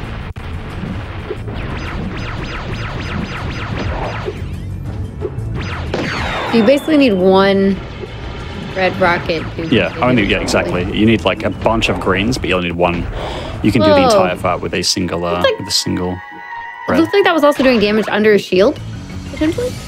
No, you have to wait for a shield to go away. But yeah, you can kind of time it so that if you shoot at the right time, you'll basically damage him as soon as you possibly can if you shoot Gotcha. Okay. at the right time. But yeah. All right, heading into Midnight Mountain. The run's almost over. We have a few things to show off. Nice. The finale glitch is going to be interesting. It's a very, very cool looking like visual corruption. It's not as bad as the other one earlier where it just sears your eyes, but so I'm going to move over to the Midnight Mountain save states here. That's okay. We appreciate the warning. Yep. Okay. So Midnight Mountain, final home mode. So Spyro. let's pretend we did a totally legit 80% run up until this point. How do we get into the final boss? The sorceress requires you to have 100 eggs. So normally, we would need 100 eggs to access this final boss, and we have what? How many? 24. You have 24, okay. Yeah. That's almost how enough. to get in? Well, as it turns out, there's a very, very unique proxy right here on the Desert Ruins entrance called Helmet Proxy. So, What's this it called? proxy, Helmet Proxy. Okay. Because, if you didn't notice, big helmet here. The helmet. Oh, yeah. Yeah. Right. So, go back here, aim up, press square, and then up right and L2. This happens. Right? Okay, so we can actually control that big burst of speed in a way that actually helps us out hissing. to get up here. Like that. Oh. So now we are up on this mountain. Sure. Here we can, What? Yeah. So from here, what we can do is we can jump around out of bounds for a bit. And so the portal for the sorceress extends out like way further than it should. So the sorceress entrance is just like the final boss is like down there somewhere. But like out the back this time and not just like down below. So it kind of the portal extends like way further out past it is. So we're kind of at the back end of where the entrance for the boss would be. Okay. If we jump up here, we enter the boss fight. So that's how you enter the sorceress without getting all the eggs required. Whoa. And now, okay, that was way far out. Yeah.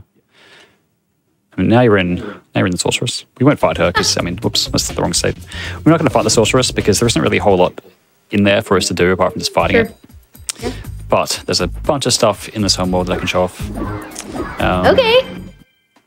Well, okay, there's a little bit. It's not too much. Hopefully it should fit in the allotted time here. So what I'm going to do is I'm going to head into Dino Mines. Dino Mines is a really cool unused area, similar to. It's actually a lot bigger than the one in Fireworks. It's like an entire unused zone, pretty much in that level. So I'm gonna head over here. I'm gonna pray that I can get this jump. There's this jump in there that I learned specifically for this showcase that I'm really bad at. I'll try and do it. So we go behind. I just died. I'm bad. It's fine. We have the lives. We can die. I'm gonna go behind here. Line up here. Hope that I can get this. Yeah, this area. Yeah, nice. First try. So we can jump up here. We can jump up that windowsill. Oh no! Don't get me off. And we can get a proxy here. This is called cart proxy. So we can get it between this wheel and this cart, and hopefully get a big proxy up on this roof. Oh. There's so many enemies here. They all fire bullets and stuff at you. It's hard. But there we go. Whoa. So we can bounce up on here, right? From here, we can pretty easily just skip over this mountain. I mean, well, I say easy. You can. if you don't miss the jump completely. There we go, back up. Okay, so from here, go here. So I'm going to do a swim in air, a very interesting swim in air. This is a very unique one. This is kind of abusing the fact that this Zoe is located above the ground, but there's water really close by. So Zoe's going to, when I get the checkpoint, Zoe's going to save my state as swim, but it's going to save my position above there, so that might not work. Nice. So let me try it again. So when I die and respawn, I'm going to be... That should work. I'm going to be respawned above ground while still retaining my swim state. Hopefully I timed that right. It should work. If not, I'll just do it again. Yeah, there we go. So now I'm swimming now. Nice. Wow. So again, so my state of being in the swim state was saved, but my position was saved above ground. Anyway, so if I swim over here, there's an unused area. Another unused area. I love that. Yeah, so this portal is it's still here, right? But it's just locked behind a big mountain. You can't go in here normally. So if you go in, there is a completely unused area that I believe I think this was intended for like a mini boss or something. Yeah. Yeah, this is just completely unused. It's fully modeled, fully textured, but there's no purpose at all. It's just a space. Oh my gosh. Yeah. I love that. That's so cool. Oh, and I'm dead. That's Dino Mines. Yeah, I mean, it's obviously it's unused content. You're not supposed to be in there, so. Right. That was super cool, though. Yeah, so there's only 2 more levels that I want to show off here. All right. If we have more time, but if we don't, then that's fine. So I'm going to head into Haunted Tomb. So here I can show off some of the crazy Agent 9 mechanics. Agent 9 is one of the characters in this game. Mm-hmm.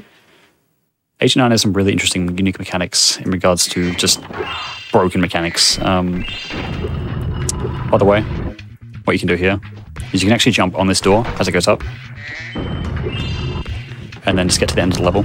This is the end of the level right here. What? It's another one of those levels where the end is like really close to the start, but like it's just out of reach. But you can very easily get up there if you just jump on the door. That's so goofy. Okay. Yeah.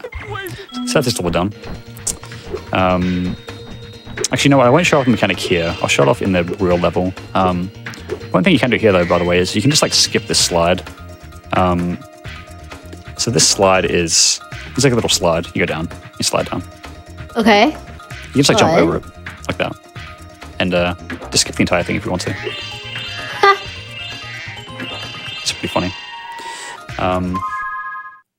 But yeah, I think I'm gonna quickly go to the Agent 9 level. Yeah, just so I can show off some kind of unique things in regards to. So Agent 9, kind of a weird character. There's a mechanic that he has called zigzagging. It's unintended, but Well. what you can do is you can just gain up an incredible amount of speed as a character by holding down a certain series of inputs and mashing one of the buttons. I'll show it off once I'm actually in the level, but I didn't have a save for this because you can just make him very fast. Oh yeah. You can just bounce over the place as this character. It's one of those. It's a very difficult mechanic to get used to because it's like really unwieldy. I don't know why I'm here next to this game. It's a really unwieldy mechanic. A lot of runners just opt not to do it because of how difficult it is to control, but it saves a lot of time in 1.17. So I'm going to show it off real quick. Is this something that you do? Yes. Okay. And so if he can go really fast, you had that other part of the level that you were showing off with Agent 9 that you did as Spyro, the first person. Yep. Is he? Who's faster You can- than? In that? So interesting you say that, because in one of the categories, in 100 egg, you can actually zigzag through the area. It's a lot faster, but only if you go like one. It's the thing that makes the area fast. Whoa! Oops. Yeah, I know, right? So what I'm doing is I'm holding up right or up left, and then also holding the opposite, like the L1. Okay. And then if I do that, I mash R1 and I just get like a bunch of speed for like no reason. So you can really just go crazy fast. Whoa. Yeah, you can get a lot of speed to this character. You can like bounce up on walls and stuff. Let me try and do that. Bounce up walls? Okay, cool. I want to see one. Yeah, there we go. Whoa! It's like you're forcing yourself into a proxy almost. Yeah, kinda. Yeah, okay now. But yeah, You are your own obviously, proxy. if you can control that mechanic like properly, you can save a lot of time in this. Because this is like the default speed, right? It's pretty slow. You compare that to like this, we just go like with zoom. Yes, so fast. It's obviously like way faster. So if you can control that properly and actually get through the levels using it, yeah, you save a lot of time. It's pretty unwieldy though. Yeah. I can tell. All right, so for the how much time do I have left, by the way? Because I can pad it a little bit if we need more time, or I can go straight into the final glitch I want to show off. I think for our producer's sake, we should let him go get some sleep soon. Okay. As much as I would like want to watch everything this game has to offer. Okay. So what I'm going to do is I'm going to switch over to console. This is going to be the grand finale. So we're going to switch, hide that, show that, switch the audio on, plug the controller into the console, because this is a glitch that I can't do on emulator. It's this emulator in particular I can't do it on. So. Interesting. Okay. So we're on to the real deal, everybody. Real game happening here. Just make sure we get audio for this as well. Yeah. So let's do a test real quick. Can you hear that? Yes. Yeah, cool. So we are now on real hardware. Look over the TV now. So this is a glitch. This is a really weird visual corruption, similar to the one that you saw in Bluto earlier. Everything's all good, no issues. Cool. So what I want to do real quick is get a swimmer. You see me moving a lot faster now because I'm playing on real hardware, so everything's I'm playing I thought my full speed. I'm gonna get a swimmer out here by getting forced into that crystal. Okay. Now this glitch has this has no application at all. It's just a cool visual thing you can do. So this glitch works by getting into an area earlier than I'm supposed to, which causes some sort of weird corruption. You'll see it here. I'm going to get into the side area, and I'm going to leave. The screen's going to go black. Here. So this is normal. I'm going to get this egg. And then the screen's going to remain black, but I'm going to go off the edge and die, hopefully.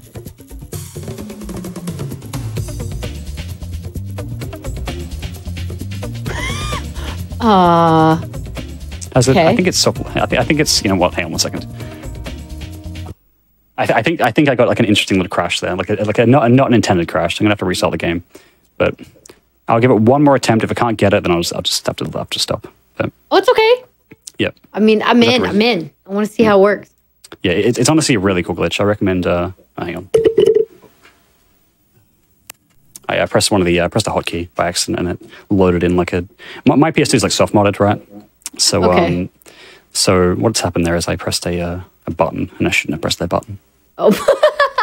Okay. Yeah, I'm going to load in again. I have to go through the entire boot up process now, but it's going to be worth it because this glitch is honestly, it's one of the coolest glitches in the game. I'm down. So, I'm down. yeah. This is our grand finale for a reason. Yep. It has to be undone. Yeah, it's possible on some emulators, but not this one that I'm using right now. So I want to actually show it off. I did have it all set up, but unfortunately, the game was like, no, it's not going to work this time. Okay.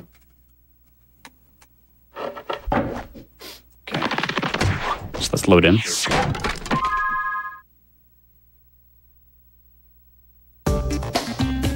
Okay. we go. No save states here. This is all has to be done the normal way. Yep. So You gotta just. I'm going to spawn into autumn. Midnight. What do you call it? Evening lake here. From here, I'm going to quickly go to midnight, and then back to Crystal Islands.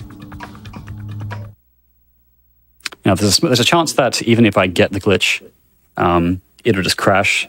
If that happens, you know, it is what it is. It's it's like a super hardcore like visual corruption. It's like it corrupts the entire game. So it's hard to really predict what's going to happen exactly. Sure. But Spyro. Young. I'm gonna head back to Crystal Islands, and hope this time I don't just break the game. Because that time it kind of, I think I lost control during the black screen, which is not something I've encountered before. And I mean, when working with these weird glitches, you know, you get all sorts of uncommon effects sometimes. So. Gotcha. Anyway, okay. back here. Okay, here we We're go. gonna kill these two guys. We're gonna talk to this guy. He's gonna do his magic trick. Would you like to see? Alrighty. I'm gonna get a swim in there like that. Okay, Gonna we're get back swimming. this way. Now we're gonna float into the thing. Yep. Back to the side area. Hope the game doesn't just freeze on me. Hopefully. Come on, game. It'd be very nice if it didn't, because this is a cool glitch. Yeah. Go in. I'm gonna maybe I left too quick. I'm gonna let's just wait a little bit. Can I go back out? Black screen. You can have this.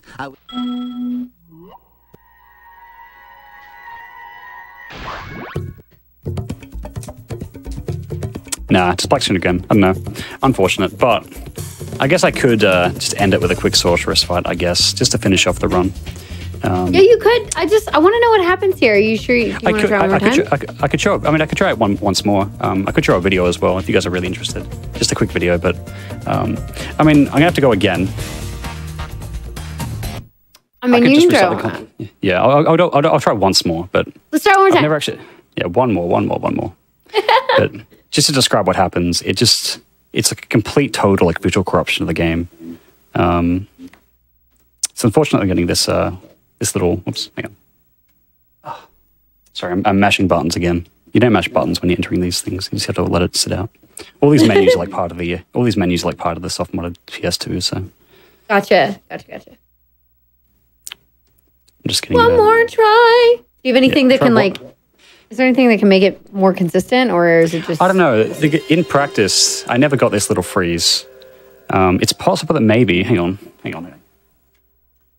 I think I had fast disk speed enabled.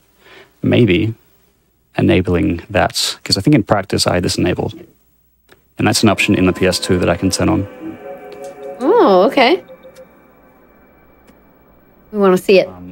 Yeah, that's the only difference that I could think of that actually make this actually work. So I'll try it again one more time. But if not, I mean, you know, it would have been really cool to show it off. But it's a weird glitch. It's possible that I'm just forgetting like some step. Right. If not, we could always try to get a link in chat for sure. Yeah, for sure. I mean, it's definitely worth watching. Yeah. I could definitely find a video on it. But unfortunately, with these glitches, sometimes things happen that you don't really expect, and right. I've never really had this little freeze here. Like, what happens is that I should actually gain control of Spyro during that black screen segment, and then I can run off the edge and die, respawn, and then the game's going to be completely corrupted. But gotcha. Let me just load again. Load back into Final Homeworld.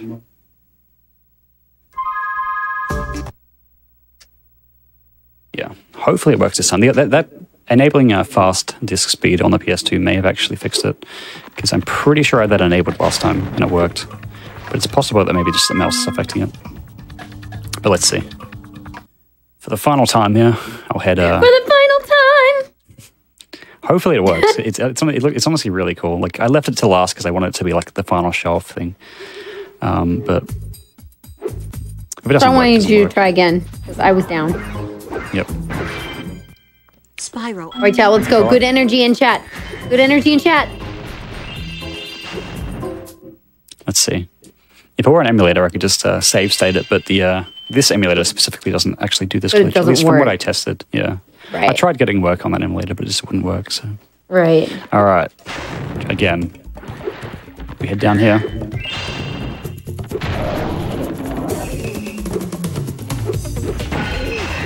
Yep.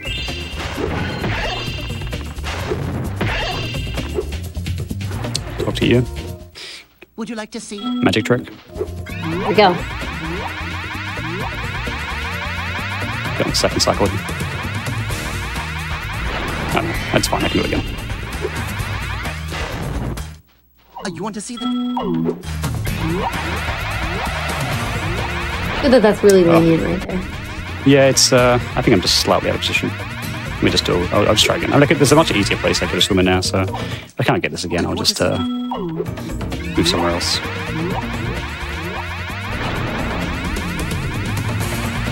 I learned this very recently, so I'm actually pretty bad at it. I got lucky the first 2 times, I think. All right, I'll go somewhere else. That's fine. There's plenty of other places I can get one. I'm just drawing it out. Drawing it out really, really long, and just make sure it works. Maybe staying the level longer will. Maybe that'll. Give me good luck. It's all part of the plan. Yeah. Sorry, I let me talk to you. There's a very easy swimming that you can do right here. Like that. Much easier. Wow. Okay. Yeah. That was really easy. So back we go for the last time. Where is it? It's like over here. Okay, here we go. We're gonna enter before the egg and leave. Oh my gosh, here we go. Here.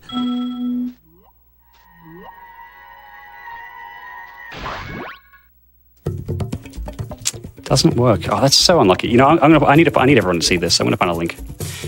This is such a cool glitch. It's such a cool glitch that I can't just not let people see this. So. Okay, I'm okay with it. I'm okay with it. Yeah. For the sake of the show. It's so unlucky because it's such a cool glitch. Right. Such a cool glitch. Do you have a video of it on one of your, yourself? Or no? No, but there are definitely other people that have them. Okay. Let's have a look. So. Make sure to give them some love. Yeah. So this is what it looks like. I'll send this to you directly. Because I want people to see this. It's such a cool glitch.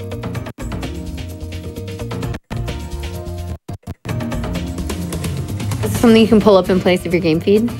I could, yeah. I could definitely, let me crop it in. I think that is the easiest way for Chad to see, probably. All right, Chad, here we go. Okay. So, put the shooting mode again. Window capture. I'm just going to steal this footage completely. I'm sorry. Too farther in. Yeah, what happens is, what's supposed to happen is that when you leave that area, okay, there we go. Everyone see that? Is it visible? Yeah, it's good. Cool, okay. Okay. Well, this. So, you'll see this in a second.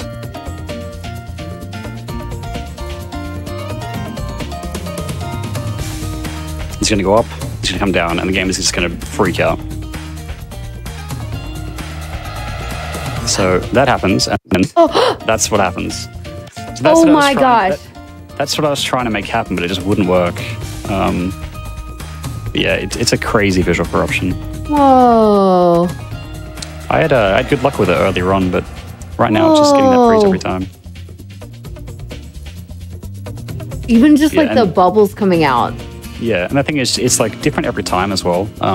Every time you do it, it's gonna look different. So it's a party. You get some crazy looking stuff going.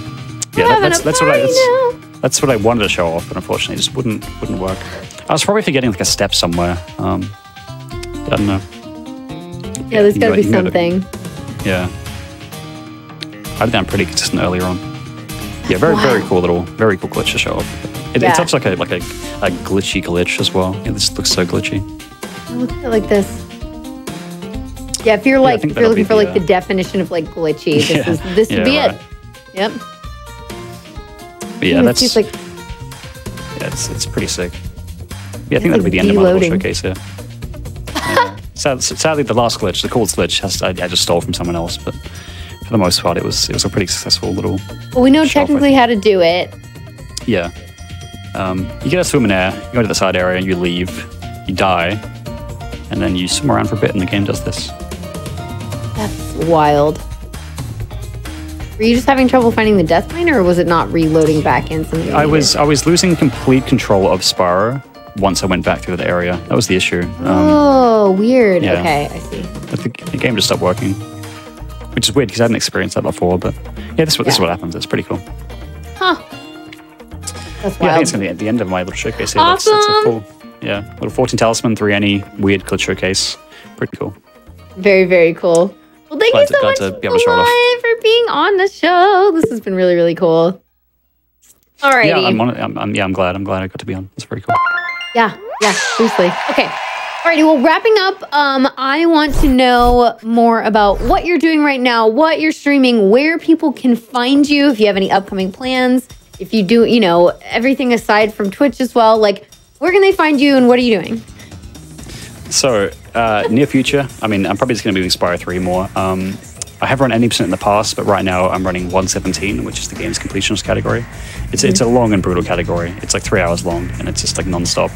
At some point, I'm going to run back to Spyro 2, just Spyro 2. Now that I have an input display, I actually want to beat all my old records with an input display. Hopefully, get, because I think having an input display on a record video is good for just learning. Spyro 3, Spyro 2. You can find me on twitch.tv/bluntbows, BOWS, Twitter, the same. I'm on Discord in the Spyro speedrunning channel. If you want to join the Spyro speedrunning Discord, there are links to them on the SRC pages for all the Spyro games. It's honestly really active. Spyro speedrunning is super active. It's fun. The Spyro speedrunning Discord encompasses every single Spyro game, so the OGs, the Reignited, and all the in-betweens. They're really good speed games. Recommend you try them out if you can. I agree. And what you've seen there is just a very small amount of what the games have to offer, honestly. It's just like a few categories. But the main categories, the completions categories, are like super, super cool. Yeah, that's pretty much everything I have to say, I think. Awesome. So you're working on Spyro 3 right now. And then again, okay, you said like you'll get back to Spyro 2 soon. Okay. Yeah, definitely. I and eventually Spyro 1 as well. I want to have a good time in every My next question was going to be if you were going to pick up another game, what was it going to be? Yeah. Oh, yeah, definitely Spyro 1. I've run a few other games. Just small things, but Spyro 1 is definitely in the cards in the future. I have a pretty bad Spyro 1, like 120 time. It's like a 152. Right. But in the future, I wanna beat that. Gotcha. Nice. Well, I'm sure you can. Seeing everything that you've shown off and this, and seeing that you have like every main category record for Spyro 2 right now. So yeah. Clearly. I have 4. I have four concurrent records. It's pretty good. Yes. I would say that's pretty good as well. Well, thank you so much for showing off stuff. Please, everybody here, everybody watching on YouTube, go follow Blunt. Go check out his content. You can tell, super nice, very knowledgeable about the Spyro stuff, and excited and enthusiastic about running these games. So please go give him some love, give him some follows, give him some subs, all of that stuff, and support his content. And thank you all so much for watching here and also supporting the GDQ Hotfix content. We, of course, very much appreciate it here. We have content running every night, like all week now. GDQ does stuff all the time. We start at 7 p.m. Eastern here in the US, and then also those are weeknights. We have our 7 p.m. and 10 p.m. shows, and then on the weekends you can find us starting at 1 p.m. Eastern. What else do I have to tell you? Don't forget about the GDQ prize submissions for AGDQ 2023 online. Those are open through December 30th, so you still have time to submit your prizes, which is awesome. Also, Frost Fatale 2023 is coming up. That's like end of February, beginning of March. The schedule is going to be released on December 21st, which is very exciting. And as a lead for that, I can tell you that that is an incredibly amazing group of women working very hard on another awesome marathon. So that should be really, really fun. And then you can also do exclamation links in chat if you want to follow what else GDQ is up to. So you can go check that out. And thank you all so much for being here. We will see you next time on the next episode of this show. And I'm Kungfufruitcup. Please go follow Blunt Bows, and we will see you soon. Bye, everyone. See ya. Take care. Bye.